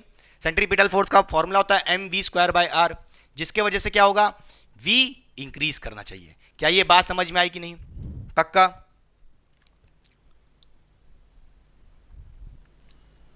क्लियर हुई बात कि नहीं? अच्छा, तो ये कॉपी कर लीजिए, साइड हो रहे हैं, फिर पढ़ते हैं सेकंड लॉ। तो आइए बच्चों चलिए पढ़ते हैं केपलर सेकंड लॉ हमको क्या बोलता है। इसका दूसरा नेम बच्चों है लॉ ऑफ एरिया। आइए पढ़ते हैं, ये हमको क्या बताता है? The areal velocity of planet is constant, या इसका दूसरा मतलब हम कह सकते हैं दूसरी तरीके से, planet swipe equal area in equal time. इसका मतलब क्या है आइए समझाते हैं। मान लीजिए ये हमारा कोई एक इलिप्टिकल पाथ है और मान लेते हैं किसी एक फोकस पे सन रखा है। अच्छा, और जरा ध्यान से देखिए, मान लीजिए यहाँ पे हमारा प्लैनेट है, ये प्लैनेट यहाँ से उठ करके यहाँ पे आ गया है, ठीक है, ये प्लैनेट यहाँ से उठ करके यहाँ तक आ गया है। तो इसने जितना एरिया कवर किया फ्रॉम द सन, कितना कवर किया होगा? ये एरिया हम बोल सकते हैं, बोलिए ये एरिया होगा, मान लेते हैं ये एरिया कितना होगा? बोलिए डेल्टा ए मान लेते हैं। ये एरिया कितना कवर किया इसने? डेल्टा ए मान लेते हैं। कितने टाइम में? मान लेते हैं डेल्टा टी टाइम में ये जो प्लैनेट है यहां से उठ करके यहां तक चला गया है। क्लियर? अच्छा, ये तो हो गई एक कहानी। इसी तरह मान लेते हैं किसी दूसरी जगह पे सेम टाइम में वो प्लैनेट कितना एरिया कवर करेगा, आइए समझते हैं। मान लेते हैं यहाँ पे हमारा प्लैनेट था, ये प्लैनेट यहाँ से उठ करके यहाँ तक आ गया है। कहाँ से? यहाँ से उठ करके यहाँ तक आ गया है। अच्छा, तो इस प्लैनेट ने यहाँ से उठ करके डेल्टा टी टाइम में, डेल्टा टी टाइम मतलब सेम टाइम में कितना एरिया कवर किया होगा उस प्लैनेट ने, तो उसका एरिया देखिए बच्चों कुछ ऐसा होगा। बोलिए, मान लेते हैं यहाँ पे डेल्टा ए। क्लियर हुई बात कि नहीं? जरा ध्यान से देखिए। अब जरा इन दोनों एरिया को देखिए, इन दोनों एरिया को देखिए। हमसे क्या कह रहा है ये law? The areal velocity of planet, यानी कि जो प्लैनेट की एरियल वेलोसिटी है, एरियल वेलोसिटी वो वेलोसिटी जिसमें उसने जितना एरिया कवर कर लिया, इज कांस्टेंट। वो areal velocity of planet is constant, या इसका दूसरा मतलब भी आप समझ सकते हो दूसरी तरीके से, planet sweep equal area in equal time. अच्छा, मान लीजिए ये प्लैनेट यहाँ पे 1 सेकंड में यहाँ से यहाँ तक चला गया है, तो जितना एरिया इसने स्वीप किया था वो एरिया किसके इक्वल होगा? जब यहाँ पे प्लैनेट 1 सेकंड में जितना एरिया कवर करेगा वो उस एरिया के बराबर होगा। क्या ये बात समझ में आई कि नहीं? यहाँ पे हम कह सकते हैं, बोलिए, rate of swiping the area is constant, यानी कि बोलिए delta A upon delta T, ये क्या होता है बच्चों? कांस्टेंट होता है। क्या ये बात समझ में आई कि नहीं? पक्का? फिर से समझाते हैं। मान लीजिए यहाँ पे प्लैनेट उठ करके 1 सेकंड में यहाँ तक पहुँच गया, जितना एरिया कवर किया था उस टाइम में, सेम टाइम में जब प्लैनेट यहाँ से उठ करके यहाँ तक जाएगा, सेम टाइम जितना कवर करेगा उसमें जो एरिया होगा वो क्या होगा? कांस्टेंट होगा। एरिया कांस्टेंट नहीं होगा, मैंने ये नहीं बोला। चेंज इन एरिया जो होगा वो कांस्टेंट नहीं होगा। Change in area per unit time, change in area per unit time constant होगा। क्या ये बात समझ में आई कि नहीं? पक्का? अच्छा, ये हो गई हमारी बच्चों जब ये चेंज बहुत बड़ा होगा। मान लेते हैं भाई इस प्लैनेट ने अच्छा खासा डिस्टेंस कवर किया है तो एरिया भी अच्छा खासा बड़ा होगा। हम मान लेते हैं डिफरेंशियल फॉर्म, जब बहुत छोटा सा एरिया कवर हुआ तो उस केस में हम क्या लिख सकते हैं बच्चों? जरा ध्यान से देखिए। उस केस में हम यहाँ पे बोल सकते हैं क्या? एक तो ये हो गया, उस केस में हम यहाँ पे बोल सकते हैं D a by d T, छोटा सा चेंज इन एरिया। कितना छोटा सा एरिया जो स्वाइप किया होगा प्लैनेट, बहुत छोटा सा एरिया छोटे से टाइम में, तो D a by d T क्या होगा? ये भी कांस्टेंट होगा, कोई दिक्कत की बात नहीं इसमें। हमने डिफरेंशियल फॉर्म में लिख लिया है। बोलिए, अब इसका हमें प्रूफ देना है आपको। क्या? इसका हमें आपको प्रूफ देना है कि भाई ये बात प्रूफ करो कि D a by d T constant होता है। कैसे होता है इस बात का जरा प्रूफ देखिए। अच्छा, तो क्यों ना हम यहाँ पे मान लेते हैं कि जो हमारा टाइम था बहुत ही कम टाइम के लिए था। मान लेते हैं जो प्लैनेट था जितना एरिया इसने स्वाइप किया, मान लेते हैं डी टी टाइम में स्वाइप किया। डी टी टाइम में कितना सा एरिया कवर होगा? डी टी टाइम क्या है? ऐसा टाइम जो बहुत छोटा टाइम है, टेंड्स टू जीरो, बहुत छोटा टाइम। उस केस में हमारा जो एरिया कवर होगा वो डेल्टा ए ना लिख करके हम डी ए लिख देते हैं। इसी तरह इधर भी कह सकते हैं डी टी टाइम में। बोलिए, डी टी टाइम में जो हमारा एरिया कवर होगा वो कितना होगा? D A. क्या ये बात समझ में आई कि नहीं? पक्का? अच्छा, कोई दिक्कत की बात नहीं है। तो हम कह सकते हैं D a by d T constant होता है। कैसे होता है आइए समझाते हैं बच्चों। नोट करिएगा एक बात, सन से, ये हमारा सन था बच्चों, सन से अब हम इस एरिया को देखेंगे, सिर्फ इस तरफ को देखेंगे। मान लेते हैं ये जो सन है कितनी डिस्टेंस पे प्लैनेट था? इनिशियली स्मॉल आर डिस्टेंस पे प्लेस था। क्लियर? अच्छा, और यहाँ पे जितना एरिया उसने कवर किया तो भाई एक ट्रायंगल बन रहा है कि नहीं बन रहा है? देखो, एक बहुत ही छोटा सा ट्रायंगल जैसा बन रहा है। कह सकते हैं ये एंगल कितना होगा? ये एंगल हम बोल सकते हैं डी थीटा होगा, ये एंगल डी थीटा होगा। क्लियर?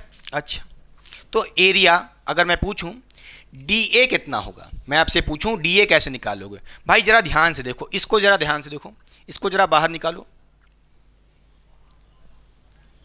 ये कुछ कर्व जैसा दिख रहा है आपको, ऐसा देखिए, आर्क जैसा। ये कितना एंगल है? डी थीटा एंगल है। ये डिस्टेंस कितना है? स्मॉल आर है। क्लियर? अच्छा, अब जरा ध्यान से देखिए भाई, एरिया कैसे निकालते हैं? Base half into base into height, ऐसे तो निकालते हैं, हाफ इंटू बेस। भाई बेस क्या है? ये है स्मॉल आर, इंटू हाइट। जरा ध्यान से देखिए भाई, आपको देखने में ये कर्व लग रहा है, भाई खुद सोचो, ये डी थीटा बहुत छोटा होगा तो एक्चुअली में ये क्या होगा? हाइट ही तो होगा। अरे भाई जो ट्रायंगल बन रहा है ये बहुत छोटा है, तो उस केस में क्या होगा? मैंने बनाने को इतना बड़ा बनाया है दिखाने के लिए। डी थीटा जो ये एंगल है बहुत छोटा होगा, ये छोटा एंगल होगा तो ये आर्क थोड़ी ना बनेगा। कैसा बनेगा? ये एक सीधी स्ट्रेट लाइन बनेगी। उस केस में हम इसको हाइट कंसीडर कर सकते हैं। कर सकते हैं कि नहीं कर सकते? हाँ भाई कर सकते हैं। अच्छा, तो अगर मैं पूछूं भाई ये आर्क कैसे निकालोगे? जो लगभग हाइट के बराबर होगा, हाइट ही होगा। कैसे निकालोगे भाई? आर्क कैसे निकालते हैं? आर इंटू डी थीटा, जो डिस्टेंस होता है, बोलिए रेडियस इंटू क्या होता है? रेडियस इंटू एंगल कर दो, आपको क्या मिल जाएगा? आर्क मिल जाएगा। तो यहां से आप क्या करोगे? आर डी थीटा, ये हमारा आर्क कह लो या बहुत ही छोटी सी आर्क है, तो उस केस में हम इसको हाइट कंसीडर कर सकते हैं। हाइट कंसीडर कर सकते हैं। तो half into base into height कितनी है? R D theta. क्या होगी? R D theta. अच्छा, कोई दिक्कत की बात नहीं है। इसको थोड़ा सिंप्लीफाई करो, half r square d theta हो जाएगा इक्वल्स टू, इधर क्या था? डी ए था। अगर मैं बोथ साइड डी टी से डिवाइड कर दूं, बोलिए लेफ्ट साइड और राइट साइड दोनों साइड अगर मैं डी टी से डिवाइड कर दूं तो कोई दिक्कत की बात नहीं होनी चाहिए। इधर भी डी टी से डिवाइड कर दिया, ठीक है। फिर जरा ध्यान से देखिए, आप यहां क्या बोलोगे? बोलिए क्या बोलोगे? ये हो जाएगा हाफ स्मॉल आर स्क्वायर और डी, बोलिए D theta upon d T, ये क्या हो जाएगा? ओमेगा हो जाएगा। बोलिए बच्चों। अरे भैया d theta upon d t का मतलब क्या है? Change in angular displacement with respect to time, rate of change of angular displacement d theta by d t, यही तो है। और उसी को बोलते हैं एंगुलर वेलोसिटी यानी कि ओमेगा। क्लियर? अच्छा, ये बात तो आपको पता होगी। अच्छा, अब एक बात बताइएगा, एंगुलर मोमेंटम और ओमेगा के बीच में क्या रिलेशन होता है? आपने पढ़ा था। बोलिए बच्चों, एंगुलर मोमेंटम क्या होता है? M r square omega. हाँ भाई, ये भी होता है जब एंगुलर वेलोसिटी के टर्म में हो, और वी लीनियर वेलोसिटी के टर्म में तो आपने पढ़ा ही था, एम वी आर परपेंडिकुलर। अब उसकी बात नहीं करेंगे। एम आर स्क्वायर ओमेगा, यहाँ से हम ओमेगा निकाल सकते हैं। ओमेगा कितना आएगा बच्चों? L by m r square आएगा। यहाँ से ओमेगा की वैल्यू इसमें रख दो, काम हो जाएगा। यहाँ पे आप बोलोगे D a by d T क्या हो जाएगा? बोलिए हाफ आर स्क्वायर ओमेगा कितना है? बोलिए इसकी वैल्यू रख दीजिए l upon m r square. ठीक बच्चों, आर स्क्वायर मर जाएगा। फिर यहाँ पे आप क्या बोल सकते हो? जरा ध्यान से देखिए, आप बोलोगे यहाँ पे d a by d t कितना आ गया है? L upon two m. कितना आ गया? Equals to l upon two m. अच्छा, इसका मतलब क्या है? पहले ये याद करो, d a by d t rate of swiping the area by the planet is equals to l upon two m. L यहाँ पे एंगुलर मोमेंटम है, एम हमारा प्लैनेट का मास था। अच्छा, आप एक बात बताइए, मैंने आपको अभी जस्ट फर्स्ट लॉ जब पढ़ाया था तो आपको बताया था एंगुलर मोमेंटम कंजर्व्ड रहता है। एंगुलर मोमेंटम कंजर्व्ड रहता है यानी कि एल हमारा क्या होता है बच्चों? बोलिए, हमने आपको बताया था जो एल होता है वो कांस्टेंट होता है, हाँ या ना? और मास प्लैनेट का वो भी तो कांस्टेंट होता है। एल एंड एम दोनों कांस्टेंट हैं, तो हम कह सकते हैं कि भैया ये चीज़ कांस्टेंट है, ये चीज़ कांस्टेंट है। तो देखिए D a by d T क्या आ रहा है? कांस्टेंट आ रहा है। यही प्रूफ करना था, D a by d T constant है। क्या ये बात समझ में आई कि नहीं? अरे भैया अभी जस्ट पहले बताया था एंगुलर मोमेंटम बॉडी का कंजर्व्ड होता है। अगर आप अबाउट ओ यानी कि वही सन, अबाउट सन अगर आप प्लैनेट का एंगुलर मोमेंटम निकालोगे डिफरेंट पोजीशन पे, तो भैया एंगुलर मोमेंटम कंजर्व्ड रहता है। ये बात मैंने आपको अभी जस्ट बताई थी 10 मिनट पहले या 5 मिनट पहले। क्लियर? तो ये था हमारा सेकंड लॉ। आई होप आप ये बात समझ गए होंगे। साइड हो रहे हैं, पहले कॉपी करिए, फिर पढ़ते हैं थर्ड लॉ।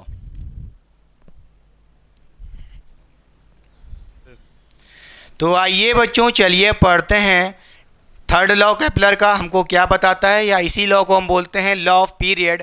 ध्यान से देखिए, ये लॉ हमको क्या बताता है, the square of time period of revolution of any planet is directly proportional to the cube of distance from the orbit. अच्छा, देखिए बच्चों, ये लॉ हमको क्या बताता है कि जो टाइम पीरियड ऑफ रिवॉल्यूशन होता है ऑफ एनी प्लैनेट, क्या, the square of time period of any planet is directly proportional to the, बोलिए, cube of distance from the orbit. जो डिस्टेंस होगा मान लेते हैं r है, तो उसके क्यूब के डायरेक्टली प्रोपोर्शनल है। क्या ये बात समझ में आई कि नहीं, कि जो टाइम पीरियड का स्क्वायर है वो डायरेक्टली प्रोपोर्शनल है उस प्लैनेट के, बोलिए बच्चों, सन से लेकर के डिस्टेंस के क्यूब के।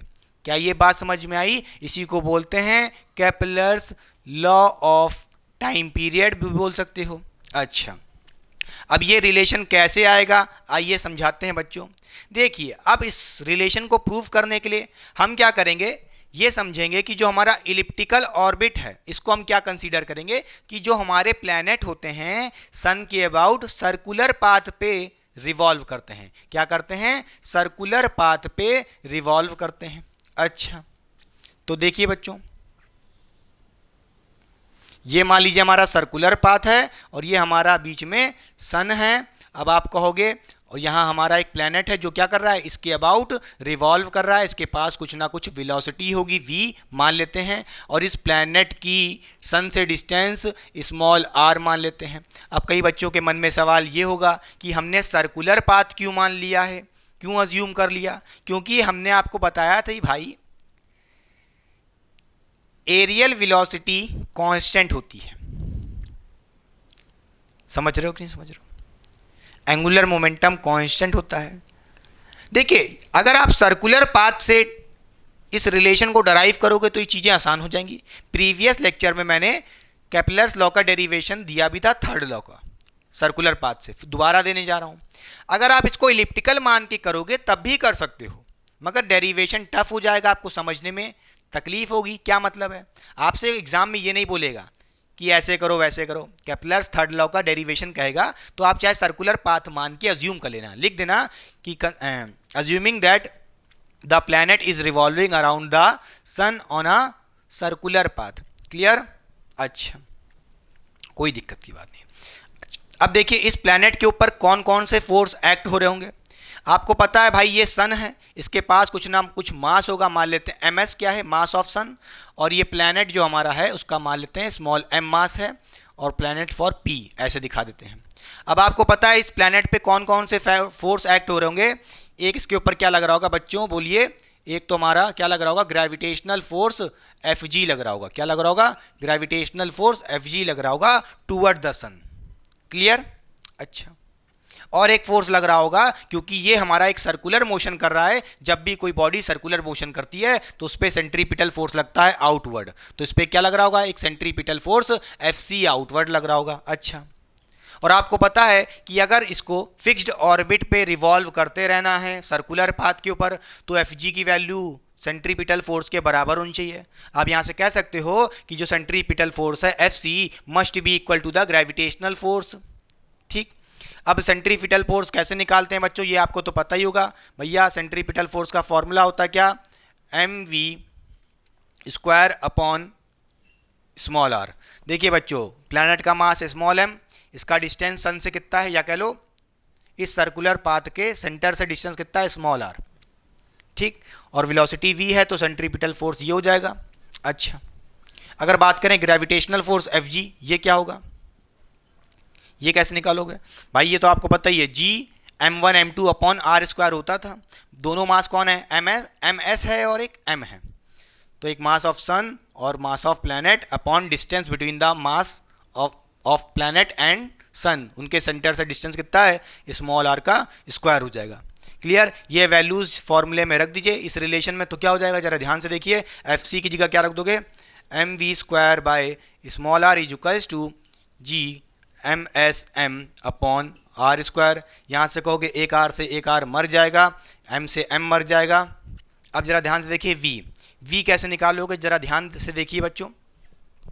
देखिए टाइम पीरियड की बात करें तो टाइम पीरियड क्या होता है कि इस प्लैनेट ने इस सन के अबाउट रिवॉल्व करने के लिए जब एक चक्कर लगाएगा, रिवॉल्यूशन करेगा, एक रिवॉल्यूशन कंप्लीट करने के लिए जो टाइम पीरियड लगा वही होता है टाइम, या कह लो time period, time taken by the planet to revolve around the सन।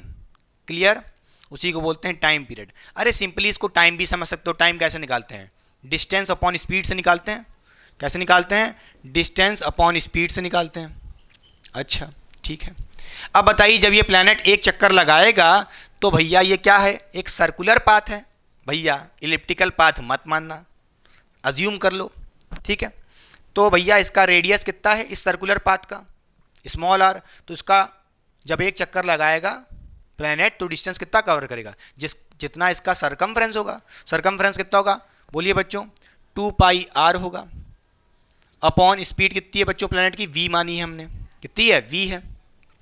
यहां से देखो t equals to 2 pi upon, बोलिए 2 पाई आर अपॉन v है। v निकाल सकते हो इन टर्म ऑफ t, क्या हो जाएगा? v इक्वल्स टू हो जाएगा यहाँ पे, बोलिए 2 pi small r upon t. यहाँ पे v की वैल्यू जो निकाली है यहाँ पे पुट कर दो v स्क्वायर में, तो क्या हो जाएगा जरा ध्यान से देखिए, v स्क्वायर। तो बच्चों v की वैल्यू कितनी है? 2 पाई आर अपॉन टी, इसका स्क्वायर करके हम डायरेक्ट रख देते हैं तो हो जाएगा 4 पाई स्क्वायर, बोलिए r square upon t square equals to g M s upon small r. फिर यहाँ से आप क्या कह सकते हो? देखिए आप यहाँ से कहोगे टी स्क्वायर को इधर भेज दो तो आप कहोगे टी स्क्वायर इक्वल्स टू, बोलिए आर को इधर भेजोगे तो क्या हो जाएगा? 4 पाई स्क्वायर आर की पावर क्यूब हो जाएगी upon g M s, upon नीचे भेज दोगे तो हो जाएगा जी एम एस। ठीक, अब जरा ध्यान से देखिए एक बात, पाई, बोलिए 4 pi square upon g M s, ये क्या है बच्चों? एक कांस्टेंट है। ये क्या है? एक कांस्टेंट है। इसको आप के बोल सकते हो। इसको क्या बोल सकते हो? के बोल सकते हो। तो यहाँ पे टी स्क्वायर इक्वल्स टू के आर की पावर 3। फिर यहाँ पे आप क्या कहोगे? जरा ध्यान से देखिए, आप यहाँ से कह सकते हो टी स्क्वायर, देखिए बच्चों इक्वल्स टू, जब प्रोपोर्शनलिटी साइन लगा होता है उसको हटाने के लिए इक्वल टू लगाते हैं और साथ में कोई कांस्टेंट आता है, तो इक्वल टू और कांस्टेंट हटा दोगे तो प्रोपोर्शनलिटी साइन आ गया और यहाँ पे आर की पावर 3 ये रिलेशन भी आ गया। क्लियर हुई बात की नहीं? पक्का? बोलिए बच्चों क्लियर? बोलिए, आपको यहाँ पे रिलेशन दिया होगा, जैसे बोल देगा कि भाई सन से डिस्टेंस को डबल कर दिया गया, ट्रिपल कर दिया गया, हाफ कर दिया गया है, तो टाइम पीरियड पे क्या इफेक्ट होगा, ऐसा क्वेश्चन आपसे पूछा जा सकता है इस रिलेशन से। क्वेश्चन अभी करवाएंगे, चिंता मत करिए। हो गया ये? अच्छा, अगर मान लीजिए हमारे पास दो टाइम पीरियड को कंपेयर कर रहा है T1 T2, तो कैसा रिलेशन मिलेगा? तो वहाँ पे आप सिंपली नोट कर लो, हो जाएगा T1 बाय T2, जैसे यहाँ पे स्क्वायर लगा ना टी पे, तो यहाँ पे स्क्वायर कर दीजिए इक्वल्स टू जो हो जाएगा R1 बाय R2 की पावर 3 हो जाएगा। जैसे यहाँ पे R की पावर 3 है, यहाँ पे 3 हो गई पावर। ये रिलेशन भी याद रखना, बहुत ही इंपॉर्टेंट है न्यूमेरिकल के लिए, वेरी इंपॉर्टेंट। इसको लर्न करो और इसको लर्न करो, बहुत ही इंपॉर्टेंट है। कॉपी हो गया, साइड हो रहे हैं, फिर करते हैं इस पे बेस्ड दबा करके क्वेश्चन जितने हमने लॉस पढ़ाए थे। तो आइए बच्चों सॉल्व करते हैं क्वेश्चन नंबर 1 इस लेक्चर का। बहुत ही शानदार क्वेश्चन है ये। क्वेश्चन एक प्रीवियस ईयर में आया हुआ क्वेश्चन है, 1997 का, बहुत ही प्रीवियस ईयर का क्वेश्चन है, बहुत साल पहले आया था। ध्यान से देखिए क्वेश्चन में हमसे क्या कह रहा है, ratio of earth orbital angular momentum about sun to its mass is 4.4 into 10 की power 15 metre square. The area enclosed by the earth's orbit approximately is. Question में हमको क्या निकालने को कह रहा है, the area enclosed by the orbit of earth. बच्चों अच्छा, हमको क्या क्या बातें गिवन है जरा ध्यान से देखिए। हमको गिवन है the ratio of orbital angular momentum. बेटा एंगुलर मोमेंटम अबाउट सन, अगर ये अबाउट सन ना भी लिखा होता तो आपको तो ये पता ही है कि एंगुलर मोमेंटम अबाउट सन ही तो होगा, क्योंकि जो अर्थ होता है वो किसके अबाउट रिवॉल्व करता है, सन के अबाउट। तो एंगुलर मोमेंटम हमको यहाँ पे सन के अबाउट कह रहा है। अच्छा, हमको यहाँ पे रेशियो गिवन है, बोलिए अर्थ ऑर्बिटल एंगुलर मोमेंटम का टू इट्स मास, जो भी मास ऑफ प्लैनेट होगा और एंगुलर मोमेंटम होगा उसका रेशियो गिवन है, यानी कि हम कह सकते हैं ये रेशियो कितना है, हमको गिवन है L/m की वैल्यू गिवन है। बोलिए कितनी, 4.4 इंटू 10⁻15 मीटर स्क्वायर पर सेकेंड। अच्छा, ये वैल्यू हमको पहले से ही क्वेश्चन में गिवन है। अच्छा, चलिए आइए डायग्राम से समझाते हैं इस क्वेश्चन को कैसे सॉल्व करना है। मान लीजिए ये हमारा एक क्या है, इलिप्टिकल पाथ है, और ये बीच में हमारा क्या है, फोकस पे सन है। ठीक बच्चों, मान लीजिए यहाँ पे हमारा एक प्लैनेट है, P फॉर प्लैनेट। मान लेते हैं ये प्लैनेट dt टाइम में, अगर मैं कहूँ ये dt टाइम में इतना क्या कर गया, स्वाइप कर गया, या कह लो स्वीप कर गया, तो कुछ एरिया कवर होगा। dt टाइम में बहुत छोटा सा एरिया कवर होगा। कितना कवर होगा एरिया, बोलिए। इसको हम लिख सकते हैं, कितना एरिया कवर होगा, dA एरिया कवर होगा। और आपने एक रिलेशन पढ़ा था, dA/dt कितना होता है, बोलिए बच्चों। dA/dt की जो वैल्यू होती है वो कांस्टेंट होती है, और वो वैल्यू क्या होती है, L/2m। L यहाँ पे एंगुलर मोमेंटम होता था, और m हमारा यहाँ पे मास ऑफ प्लैनेट होता था। अच्छा, कोई दिक्कत की बात नहीं है। हमसे निकालने को क्या कह रहा है, the area enclosed by the earth's orbit approximately. इसका मतलब यह है कि भाई मान लो जो हमारा प्लैनेट अर्थ है, जब ये पूरा एक ऑर्बिट का चक्कर लगा लेगा, यानी कि पूरा एक ऑर्बिट कवर कर लेगा, या कह लो रिवॉल्व कर लेगा पूरा एक चक्कर अराउंड द सन, तो उस केस में कितना एरिया कवर करेगा, वो एरिया निकालने को कह रहा है। यानी कि ये पूरा ऑर्बिट का एरिया निकालने को कह रहा है। बोलिए, पूरा एरिया ऑर्बिट का निकालने को कह रहा है। बोलिए, पूरे ऑर्बिट का एरिया निकालने को कह रहा है। अच्छा, आपने देखा अगर छोटा सा एरिया कवर करता dA इन टाइम dt, तो dA/dt कितना होता है, L/2m होता है। उसी तरह अगर मैं बोलूं कि भाई ये पूरा एक एरिया कवर करेगा, मान लेते हैं पूरा एरिया कितना होगा, A होगा। इस ऑर्बिट के अंदर टोटल एरिया मान लेते हैं A होगा। अच्छा, पूरा एक चक्कर जब लगाएगा तब इतना एरिया कवर होगा, तो उसके लिए टाइम पीरियड कितना लगता है, T लगता है। तो मान लेते हैं A/T। अरे जैसे dA/dt क्या है, छोटा सा एरिया इन छोटे से टाइम, तो यहाँ पे पूरा एरिया A मान लिया, और पूरा टाइम पीरियड जब ये प्लैनेट पूरा एक रिवॉल्यूशन कर लेगा सन के अबाउट, तो टाइम पीरियड T लगेगा। तो A/T कितना हो जाएगा, बोलिए, L/2m के बराबर हो जाएगा। क्या ये बात समझ में आई कि नहीं। अच्छा, फिर देखिए कैसे सॉल्व करोगे बच्चों। तो आप यहाँ पे कह सकते हो, जरा ध्यान से देखिए, A/T is equals to L/m को देखो, जरा ध्यान से देखो।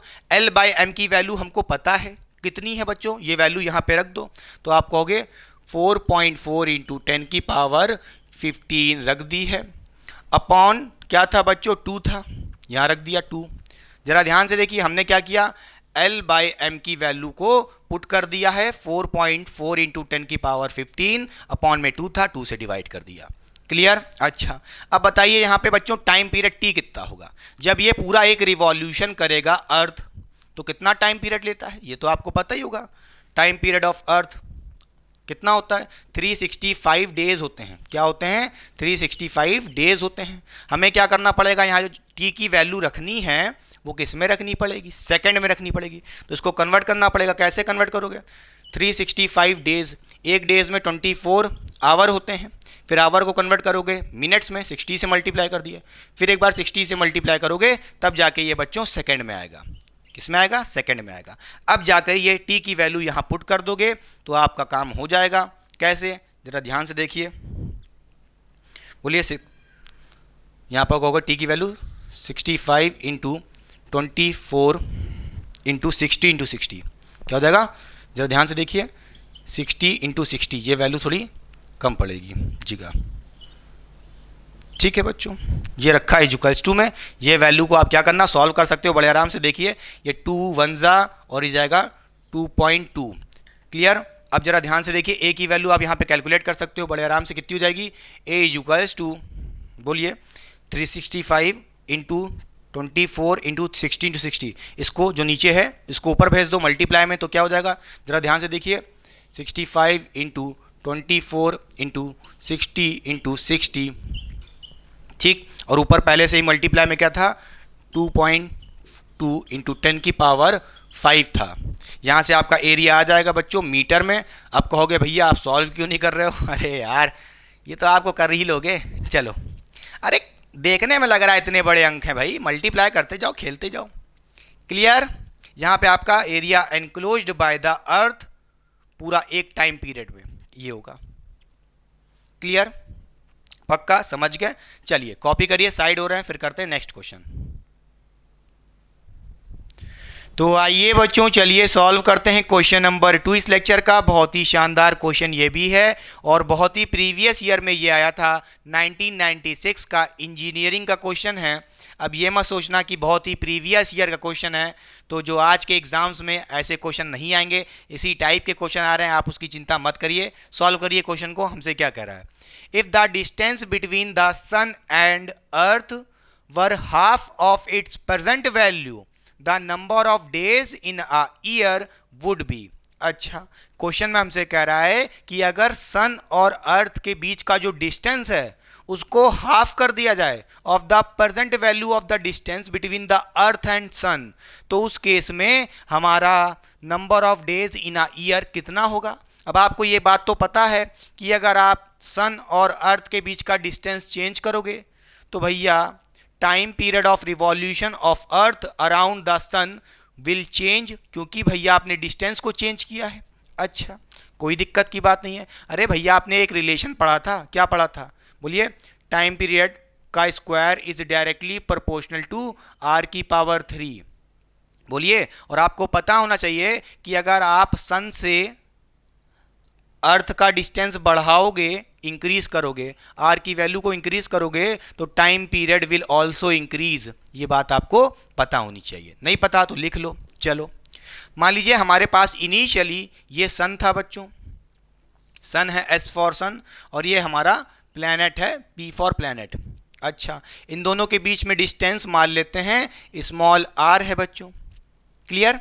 अच्छा, अब बताइए जर्नली जब उनके डिस्टेंस को चेंज ना किया जाए, जितना पहले होता है उतना आज भी है मान लो, तो उस केस में टाइम पीरियड कितना होता है। तो मान लेते हैं उस केस में टाइम पीरियड कितना होता है, T1 is equals to 365 days होते हैं। ये बात तो आपको पता ही होगी। अच्छा, अगर हम क्या करें, सन और प्लैनेट की जगह अर्थ लिख लो, अर्थ के बीच का डिस्टेंस को हाफ कर दें तो क्या हो जाएगा, ध्यान से देखिए। ये हमारा सन था, ये हो गया अर्थ। हमने क्या किया है, इसके बीच के डिस्टेंस को आधा कर दिया है। पहले r था, अब हमने r/2 कर दिया है, तो टाइम पीरियड कितना चेंज होकर के हो जाएगा, T2 हमें निकालने को कह रहा है क्वेश्चन में। क्या ये बात समझ में आई कि नहीं, पक्का। अच्छा, अब आपने एक रिलेशन पढ़ा था जब हमारे पास कोई दो टाइम पीरियड को कंपेयर करना हो, तो आपने पढ़ा था क्या, T1 अपॉन T2 का whole square is equal to R1/R2 का होल स्क्वायर, नहीं होल क्यूब। अरे ये रिलेशन कहाँ से आया है, यहीं से तो आया है, बात खत्म। अब यहाँ पे देखिए T1 क्या है, T1 क्या है बच्चों, 365 रख दीजिए, अपॉन T2 निकालना है। जब डिस्टेंस को हाफ कर दिया गया उस समय टाइम पीरियड कितना हो जाएगा, टाइम पीरियड मतलब यही कि भाई उस अर्थ को रिवॉल्व करने के लिए अराउंड द सन कितने डेज लगेंगे जब डिस्टेंस को हाफ कर दिया गया। तो यहाँ से आप कहोगे इक्वल्स टू R1 बच्चों, इनिशियली डिस्टेंस कितना था, यही हमारा R1 है, जिसको हम क्या बोल रहे हैं, स्मॉल r बोल रहे हैं, यहाँ रख दिए, अपॉन R2 क्या है, जब डिस्टेंस को आधा कर दिया गया, R/2 यही हमारा क्या है, R2 है। R2 के वैल्यू यहाँ पे क्या रख दीजिए, R/2 रख दीजिए, और होल पे पावर कितनी है बच्चों, 3 है। अब इसको सिंप्लीफाई करोगे तो क्या हो जाएगा, यहाँ से आप कह सकते हो, बोलिए 365 अपॉन क्या, T2। अच्छा बच्चों याद करिएगा, यहाँ पे होल स्क्वायर भी है, तो यहाँ पे भी whole square is equals to क्या हो जाएगा, ध्यान से देखिए, R/R ये तो कट जाएगा, और ये जो 2 है ऊपर चला जाएगा, और उसके ऊपर पावर कितनी है, 3 है, तो 2 की पावर 3 कितना आ जाएगा, 8 ऊपर में, यहाँ पे कितना आ जाएगा, 8 आ जाएगा ऊपर की तरफ। क्लियर। अच्छा, अब यहाँ से इसको सॉल्व कर सकते हैं बड़े आराम से। आप कह दोगे क्या, 365 upon T2 is equals to, यहाँ पे बच्चों स्क्वायर लगा था, इसके ऊपर अंडर रूट लगा दो, तो आप कहोगे अंडर रूट 8 हो जाएगा। फिर यहाँ पे बड़े आराम से T2 की वैल्यू निकाल सकते हो। T2 क्या हो जाएगा, T2 इक्वल्स टू, बोलिए, ये हो जाएगा, इसको उधर भेजे तो 365 अपॉन, बोलिए, √8 होता है। क्लियर? अब इसको आप सॉल्व कर लेना। √8 की वैल्यू पता होती है, कितनी होती है? इसकी वैल्यू होती है, बोलिए, आ जाएगी यहाँ पे 365 अपॉन 2.82, ये कुछ वैल्यू होती है √8 की। इसको सिंप्लीफाई करोगे तो इसकी जो वैल्यू आएगी बच्चों, वो आएगी कुछ 129, कुछ अप्रॉक्सीमेटली लगभग इतनी आएगी। आप देख सकते हो ऑप्शन मिल रहा है, फर्स्ट ऑप्शन। क्लियर? बोलिए, ये था क्वेश्चन। साइड हो रहे हैं, पहले कॉपी करिए, फिर करते हैं एक और चीज। तो आइए बच्चों सॉल्व करते हैं क्वेश्चन नंबर 3 इस लेक्चर का। बहुत ही शानदार क्वेश्चन है। कहने को तो ये क्वेश्चन है, मगर यहाँ पे एक फॉर्मूले की डेरिवेशन होगी। ध्यान से उस फॉर्मूले को याद कर लीजिएगा, आगे के लिए बहुत ही इंपॉर्टेंट है। ध्यान से देखिए, क्वेश्चन हमसे क्या कह रहा है, find the speed of planet when it is closest and farthest from the sun. यानी कि हमें उस प्लैनेट की स्पीड को कैलकुलेट करना है, उसका फॉर्मूला डराइव करना है जब वो प्लैनेट या तो सन के बहुत क्लोजेस्ट होगा या तो उसके बहुत ही फारदेस्ट होगा। क्लियर हुई बात कि नहीं? तो यहाँ पे दो फॉर्मूले के डेरिवेशन आएंगे। ध्यान से देखिए बच्चों, अब क्या करना पड़ेगा यहाँ पे, देखिए, अगर मैं आपसे पूछूं भाई क्लोजेस्ट पोजीशन को क्या बोलते थे, जब हमारा जो प्लैनेट है सन के बहुत ही क्लोजेस्ट होता था, तो उसके लिए हम टर्म यूज करते थे, बोलिए, पेरीफिलियन। क्या यूज करते थे? पेरीफिलियन। अच्छा, जब बहुत फारदेस्ट होता था वो प्लैनेट फ्रॉम द सन, तो उस पॉइंट को या कह लो उस पोजीशन को हम क्या बोलते थे, बोलिए, एफिलियन। याद आया कि नहीं याद आया? अरे भैया, इसके बारे में मैंने आपको पहले ही बता दिया है, पेरीफिलियन, एफिलियन, इसके बारे में स्टार्टिंग में ही बताया था। अच्छा, आइए देखते हैं दोनों केसेस, जब प्लैनेट सन के बहुत फारदेस्ट होगा और क्लोजेस्ट होगा। तो भाई सबसे फारदेस्ट पोजीशन प्लैनेट की क्या होगी, ये होगी, मान लेते हैं ये हमारा प्लैनेट है जिसका मास मान लेते हैं स्मॉल m है। क्लियर? अच्छा, और सन से इसकी जो डिस्टेंस है मान लेते हैं r1 डिस्टेंस। क्या है? r1 डिस्टेंस है। इस पोजीशन को हम दे देते हैं फर्स्ट पोजीशन। होगा क्या, ये प्लैनेट रिवॉल्व करते हुए यहाँ पहुँच जाएगा। सबसे क्लोजेस्ट पोजीशन जो होगी बच्चों, वो यही होगी प्लैनेट की। इस प्लैनेट का मास स्मॉल m है, इसकी पोजीशन बोल देते हैं सेकंड पोजीशन। जब ये यहाँ से यहाँ तक आ जाएगा, इस समय सन से प्लैनेट तक की डिस्टेंस को हम r2 बोल देते हैं। क्या बोल देते हैं? r2 बोल देते हैं। क्लियर? बोलिए बच्चों। अच्छा, r2 बहुत छोटा लग रहा है, एक सेकंड, इसको थोड़ा बड़ा लिखते हैं।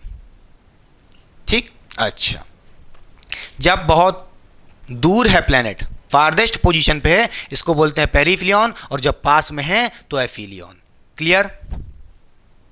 अरे गलती बोल गए, जब प्लैनेट बहुत सन से दूर है तो एफिलियन, और जब बहुत पास में है प्लैनेट तो पेरीफिलियन। क्लियर? अच्छा, नोट करिएगा, पेरीफिलियन और एफिलियन के केस में आपने जो डिस्टेंस था प्लैनेट का फ्रॉम द सन आपने निकाला था, उस डिस्टेंस की वैल्यू को मैं फिर से लिख देता हूं। याद करिए बच्चों, यहाँ पे R1 क्या है? Distance of sun from the planet when it is farthest position पे। तो आपने देखा था उस केस में R1 की वैल्यू क्या होगी बच्चों, बोलिए, क्या हो जाएगी? a ब्रैकेट में 1 + e, ये आया था। अरे याद है कि नहीं याद है? a + ae, a कॉमन निकाल लिए थे तो ये बना था। अच्छा, ये फारदेस्ट केस की कहानी हो गई। जब क्लोजेस्ट केस है पेरीफिलियन वाला, तो R2 की पूछें वैल्यू कितनी होगी, R2 कितना होगा? तो आप कहोगे कुछ नहीं भैया, R2 कितना हो जाएगा? R2 हो जाएगा a ब्रैकेट में 1 - e। ये कैसे आया होगा? a - ae, a कॉमन निकाले तो ये बना। याद है कि नहीं याद है? नहीं याद आ रहा तो भैया पीछे जाओ, रिवाइंड करो, ये वैल्यूज आपको पता होनी चाहिए। अच्छा, हमें क्या बताना है, जब ये प्लैनेट सबसे फारदेस्ट पोजीशन पे है, इस केस में, तो मान लेते हैं इसकी जो वेलोसिटी होगी वो क्या होगी, या स्पीड होगी v1 मान लेते हैं।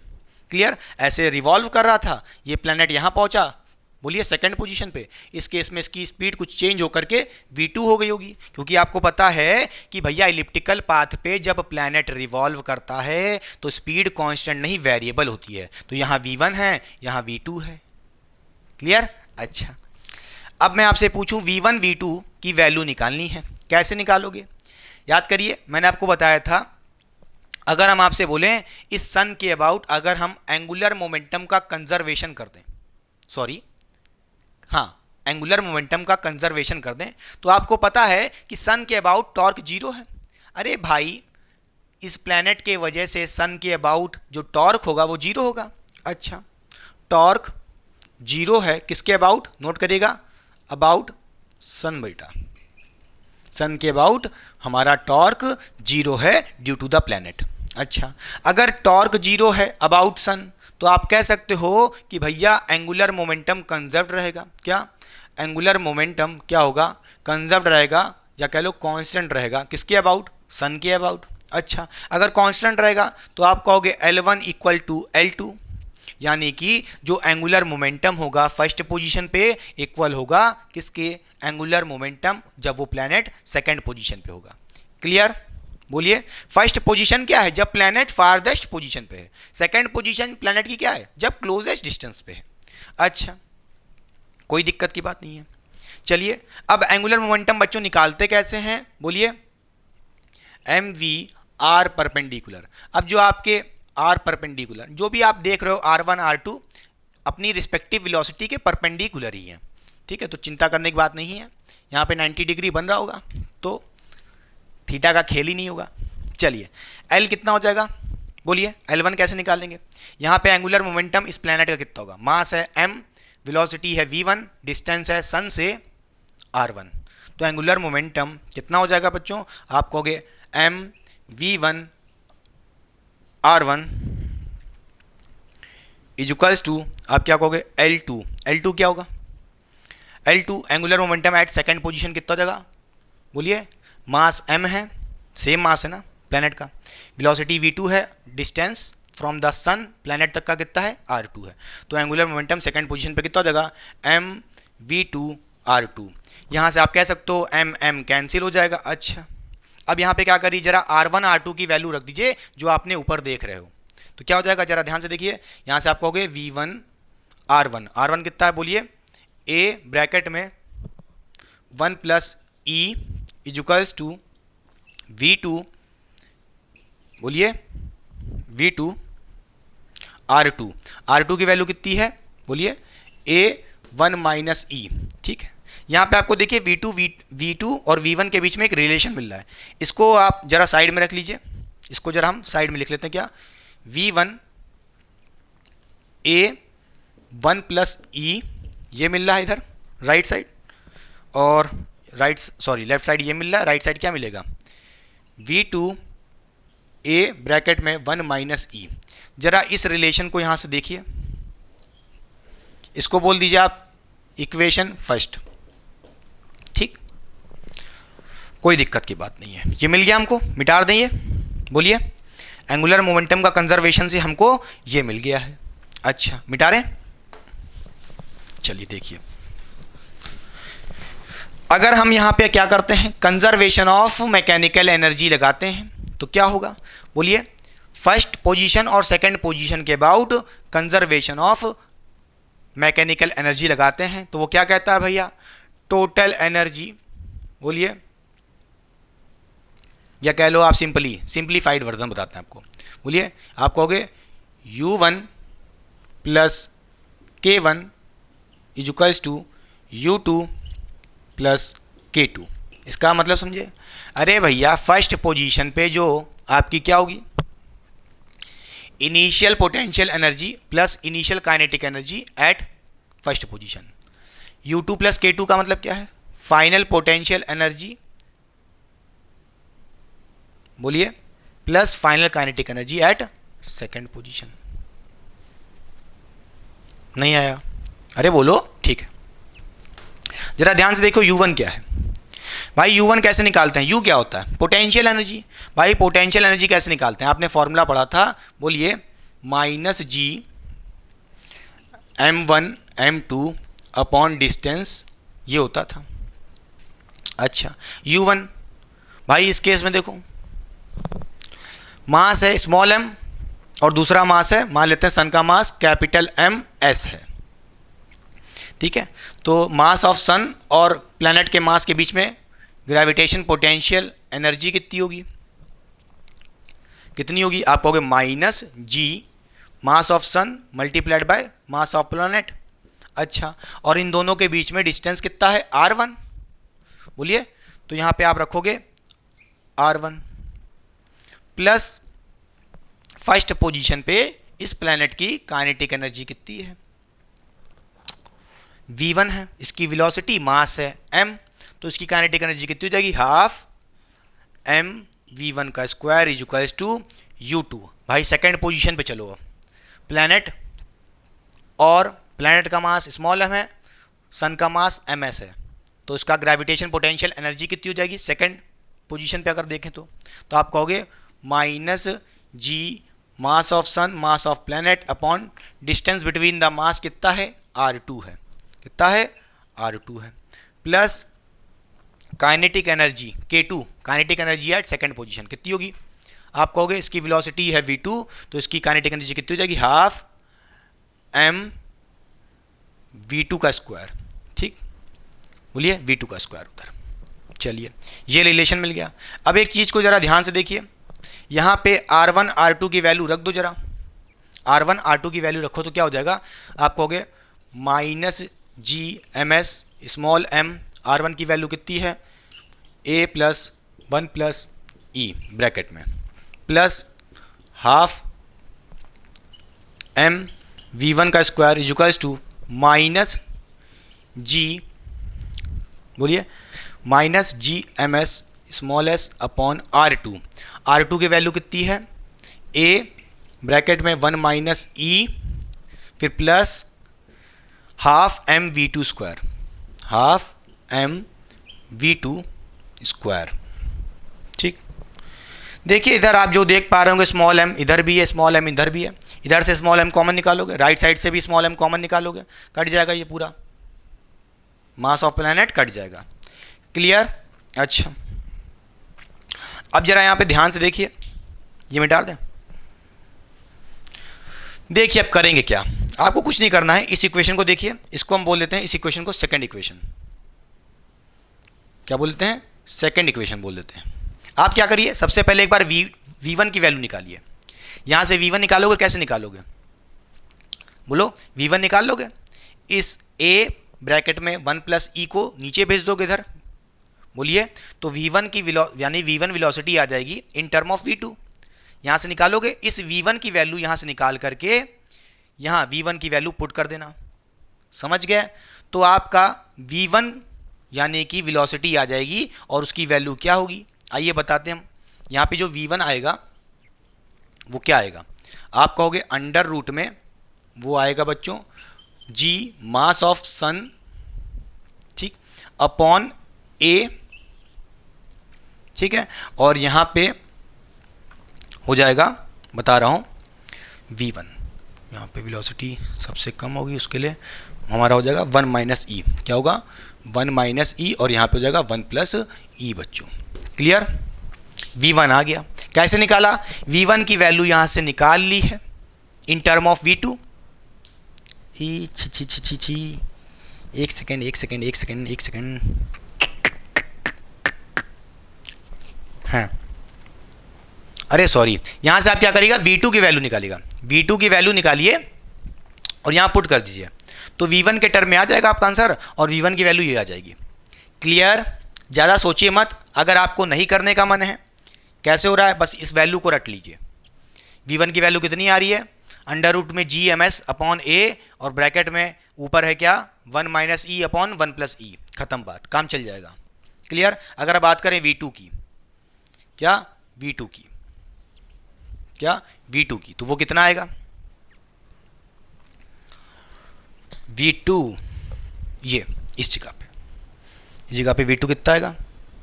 तो ये आएगा g mass of sun upon a, bracket में ऊपर होगा 1 plus e upon 1 minus e. ठीक, V2 ये आ रहा है।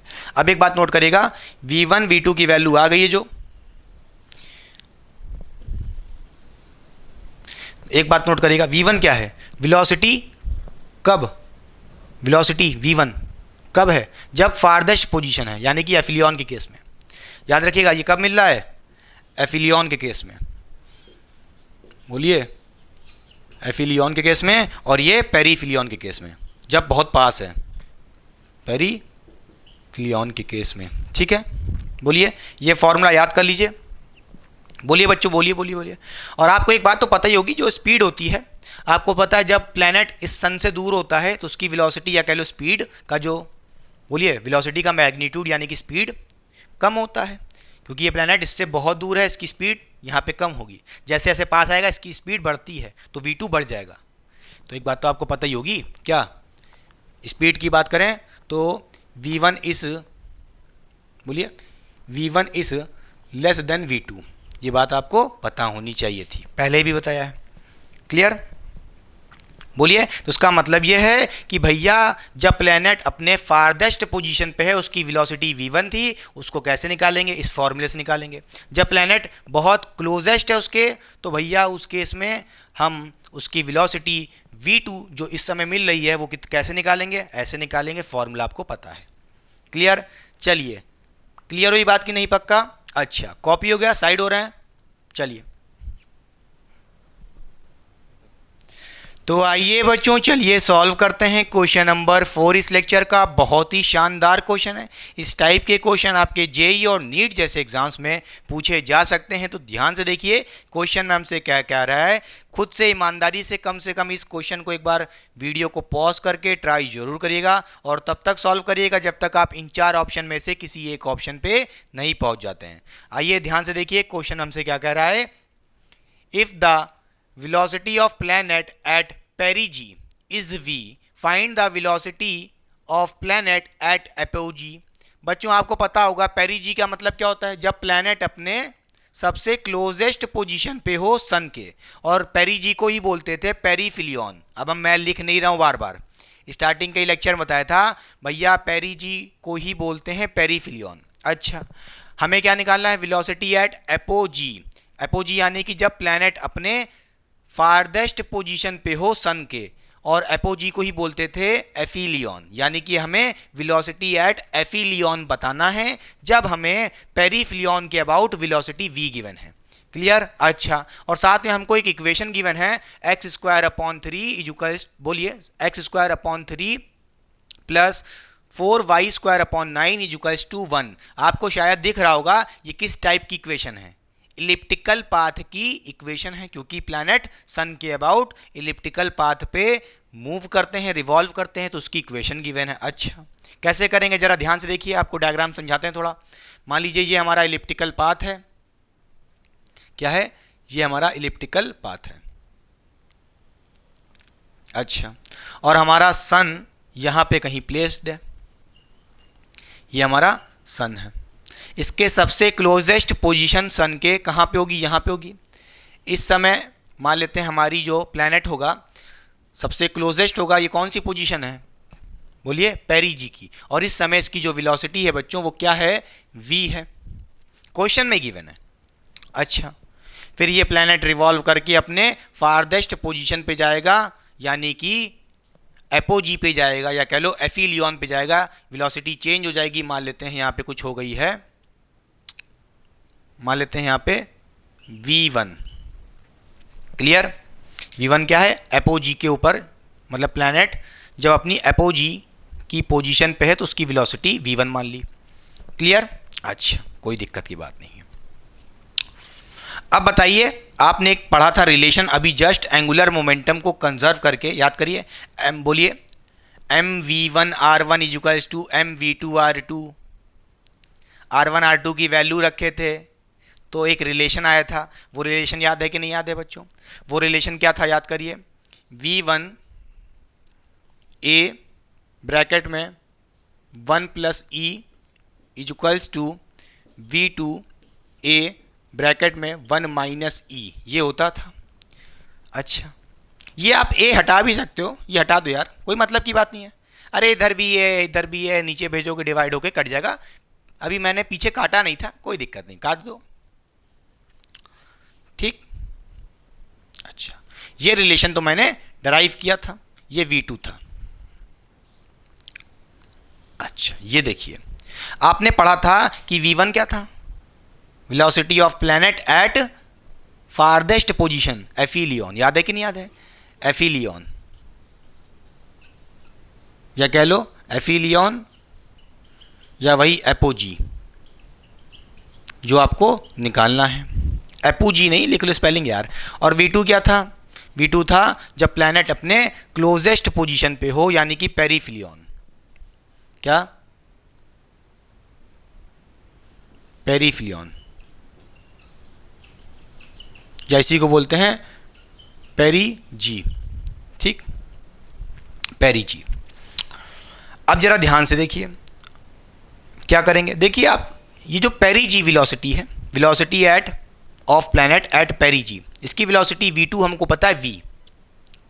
बोलिए अरे ये V क्या है, यही तो V2 है। इस फॉर्मूले के हिसाब से हमें V1 निकालना है।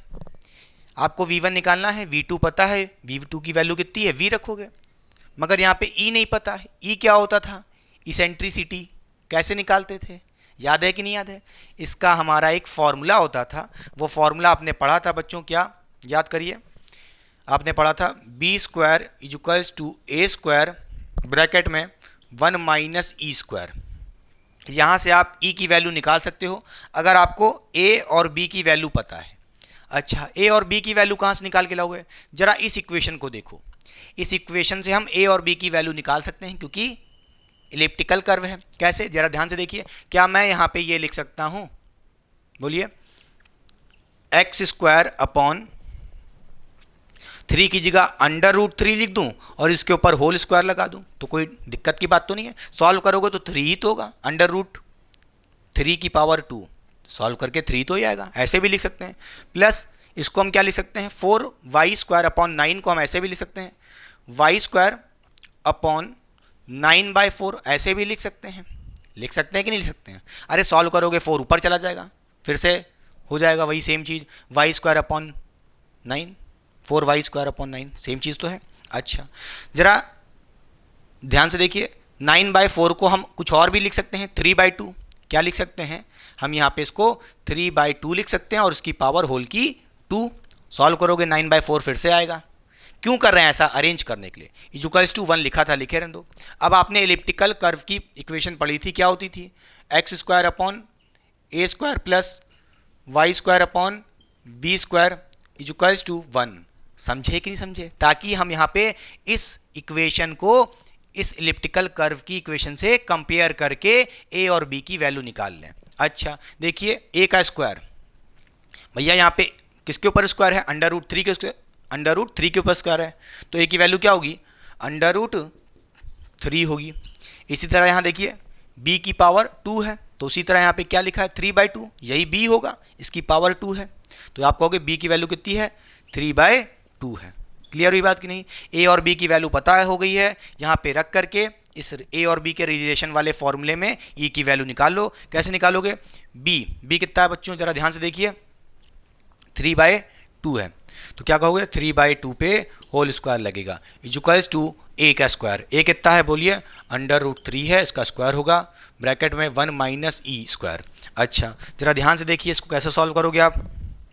यहाँ पे हो जाएगा 9/3, बोलिए 9/4 हो जाएगा। यहाँ पे क्या हो जाएगा, 9/4 इक्वल्स टू √3 का स्क्वायर 3 हो जाएगा, ब्रैकेट में 1 माइनस ई का स्क्वायर, ये हो जाएगा।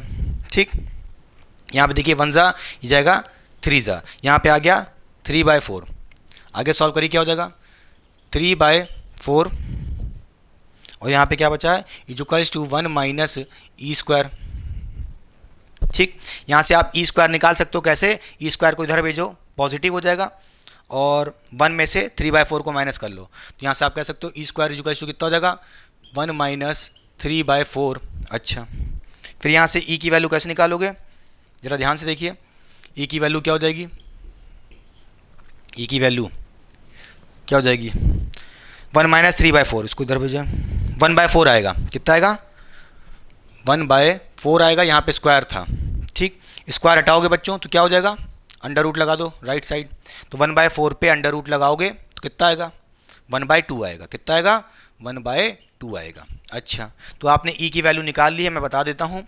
ई की वैल्यू आपने निकाल ली है, इसेंट्रिसिटी की कितनी आ रही है, 1/2 आ रही है, समझ गए, कोई दिक्कत की बात नहीं है। आपको यहाँ से v1 निकालना है। क्या निकालना है, वेलोसिटी एट, बोलिए, फारदेस्ट पोजीशन यानी कि एपोजी, ये निकालना है, या कह लो एफिलियन पे v1 निकालना है। कैसे निकालोगे, v1 हो जाएगा, आप कहोगे v1 इक्वल टू क्या हो जाएगा, बोलिए, v2 ब्रैकेट में 1 - e अपॉन में क्या हो जाएगा, 1 + e नीचे चला जाएगा। अच्छा, एक बात नोट करिएगा, v2 क्या है, v2 क्या है, वेलोसिटी एट सेकंड पोजीशन, या कह लो जिसको हम बोलते थे एपोजी ना, क्या बोलते थे, पेरीजी, या कह लो पेरीफिलियन, इस जगह पे इसकी वेलोसिटी कितनी है, v है। तो v2 की वैल्यू क्या रखना है यहाँ पे, बोलिए बच्चों, v रख दीजिए। फिर सॉल्व करिए, क्या हो जाएगा, यहाँ से आप कह सकते हो, बोलिए, v ब्रैकेट में 1 - e, बोलिए 1 - e, e की वैल्यू 1/2 है, रख दी, अपॉन में क्या होगा, ध्यान से देखिए, 1 + e, e की वैल्यू यहाँ पे 1 है।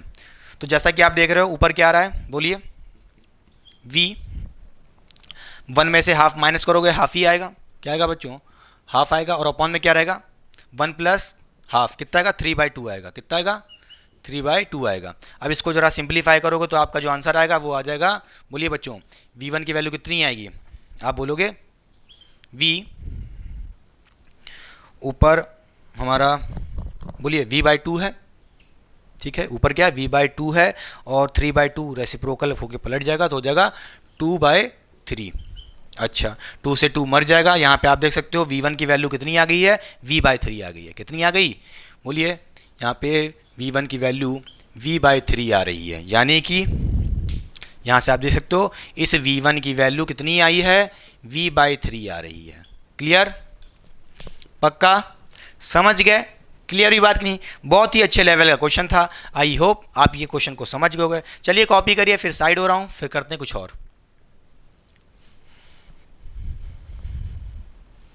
तो आइए बच्चों सॉल्व करते हैं क्वेश्चन नंबर लेक्चर का। बहुत ही शानदार क्वेश्चन है। इस टाइप के भी चुटपुटे सवाल लटकते पटकते नीट और जेई जैसे एग्जाम्स में भी पूछे जाते हैं, तो ध्यान से देखिए, अच्छा क्वेश्चन है।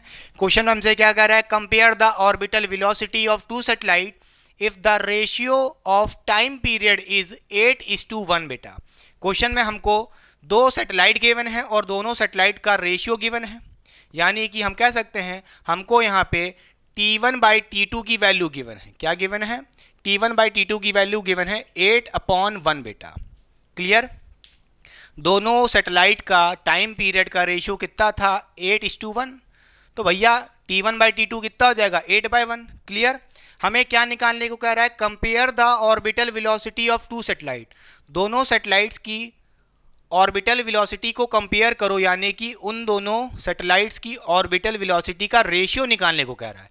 क्या निकालने को कह रहा है, बोलिए, VO1/VO2, ये कैलकुलेट करने को कह रहा है क्वेश्चन में। अच्छा, कैसे करोगे, कुछ नहीं, यहां से आप कह सकते हो VO1/VO2, इन दोनों की वैल्यूज रख दीजिए, तो क्या हो जाएगा भाई, VO1, बोलो, VO1 क्या है, orbital velocity of first satellite. तो भैया उसके लिए फॉर्मूला क्या आपने पढ़ा था, Gm1/r।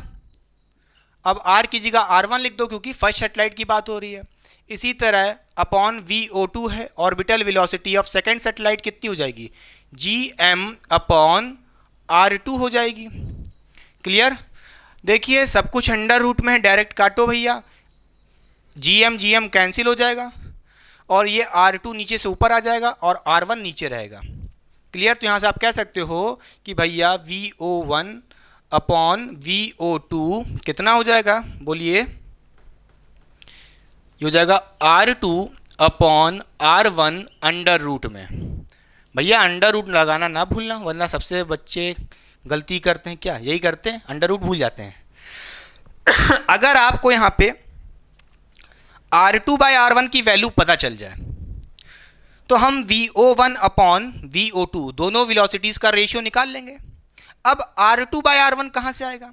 आपने टाइम पीरियड वाला इक्वेशन पढ़ा था कि नहीं पढ़ा था? जब दो सेटेलाइट्स होती हैं, कंपेयर करना है टाइम पीरियड को, तो उसके लिए आपने एक फॉर्मूला पढ़ा था, याद करिए, रिलेशन पढ़ा था या कह लो फॉर्मूला पढ़ा था। क्या होता था?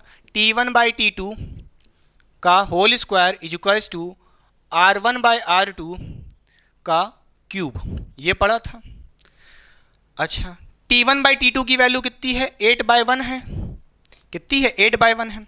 यहाँ पे 8 रख दो, अपॉन 1 कर दो, स्क्वायर है, is equals to R1/R2 is equals to R1/R2 की पावर 3, ये हो जाएगा। 8/1 की पावर 2 है, होल पे कितना होगा? 64 हो जाएगा। कितना हो जाएगा बच्चों? 64 हो जाएगा। अरे 64/1 कोई मतलब की बात नहीं है, इज इक्वल्स टू R1/R2। यहाँ पे पावर 3 लगी है। अगर मैं आपसे कहूँ कि यहाँ से मैं पावर हटा दूँ 3, बोलिए, तो यहाँ पे क्या लग जाएगा? इसके ऊपर एक क्यूब रूट लग जाएगा।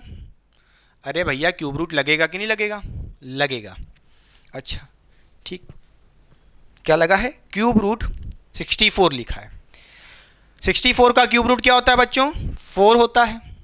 यहाँ से आप कहोगे 4/1 इज इक्वल्स टू R1/R2, ये मिल गया। हमें यहाँ पे R2/R1 चाहिए, R1/R2 नहीं चाहिए। तो अगर मैं बोथ साइड पलट दूँ तो R2/R1 मिल जाएगा। कैसे? ध्यान से देखिए, R2/R1 क्या हो जाएगा? बोलिए बच्चों, 1/4 हो जाएगा। अरे भाई R1/R2 क्या था? 4/1। R2/R1 उसका उल्टा कर दो, पलट दोगे, रेसिप्रोकल कर दोगे तो क्या हो जाएगा? 1/4 हो जाएगा। बात खत्म। यहाँ से R2/R1 की वैल्यू रख दोगे, कितना आ जाएगा बच्चों? बोलिए, अंडर रूट में 4/1, बोलिए यहाँ से VO1, बोलिए क्या आ जाएगा? VO1/VO2, ये आ जाएगा अंडर रूट में 4/1। इसको सॉल्व करोगे कितना आ जाएगा? 2/1, यानी कि ऑर्बिटल वेलोसिटी का रेशियो कितना आएगा? 2:1 आएगा। कितना आएगा? 2:1 कि 1:2? भैया कुछ गड़बड़ी छा क्या?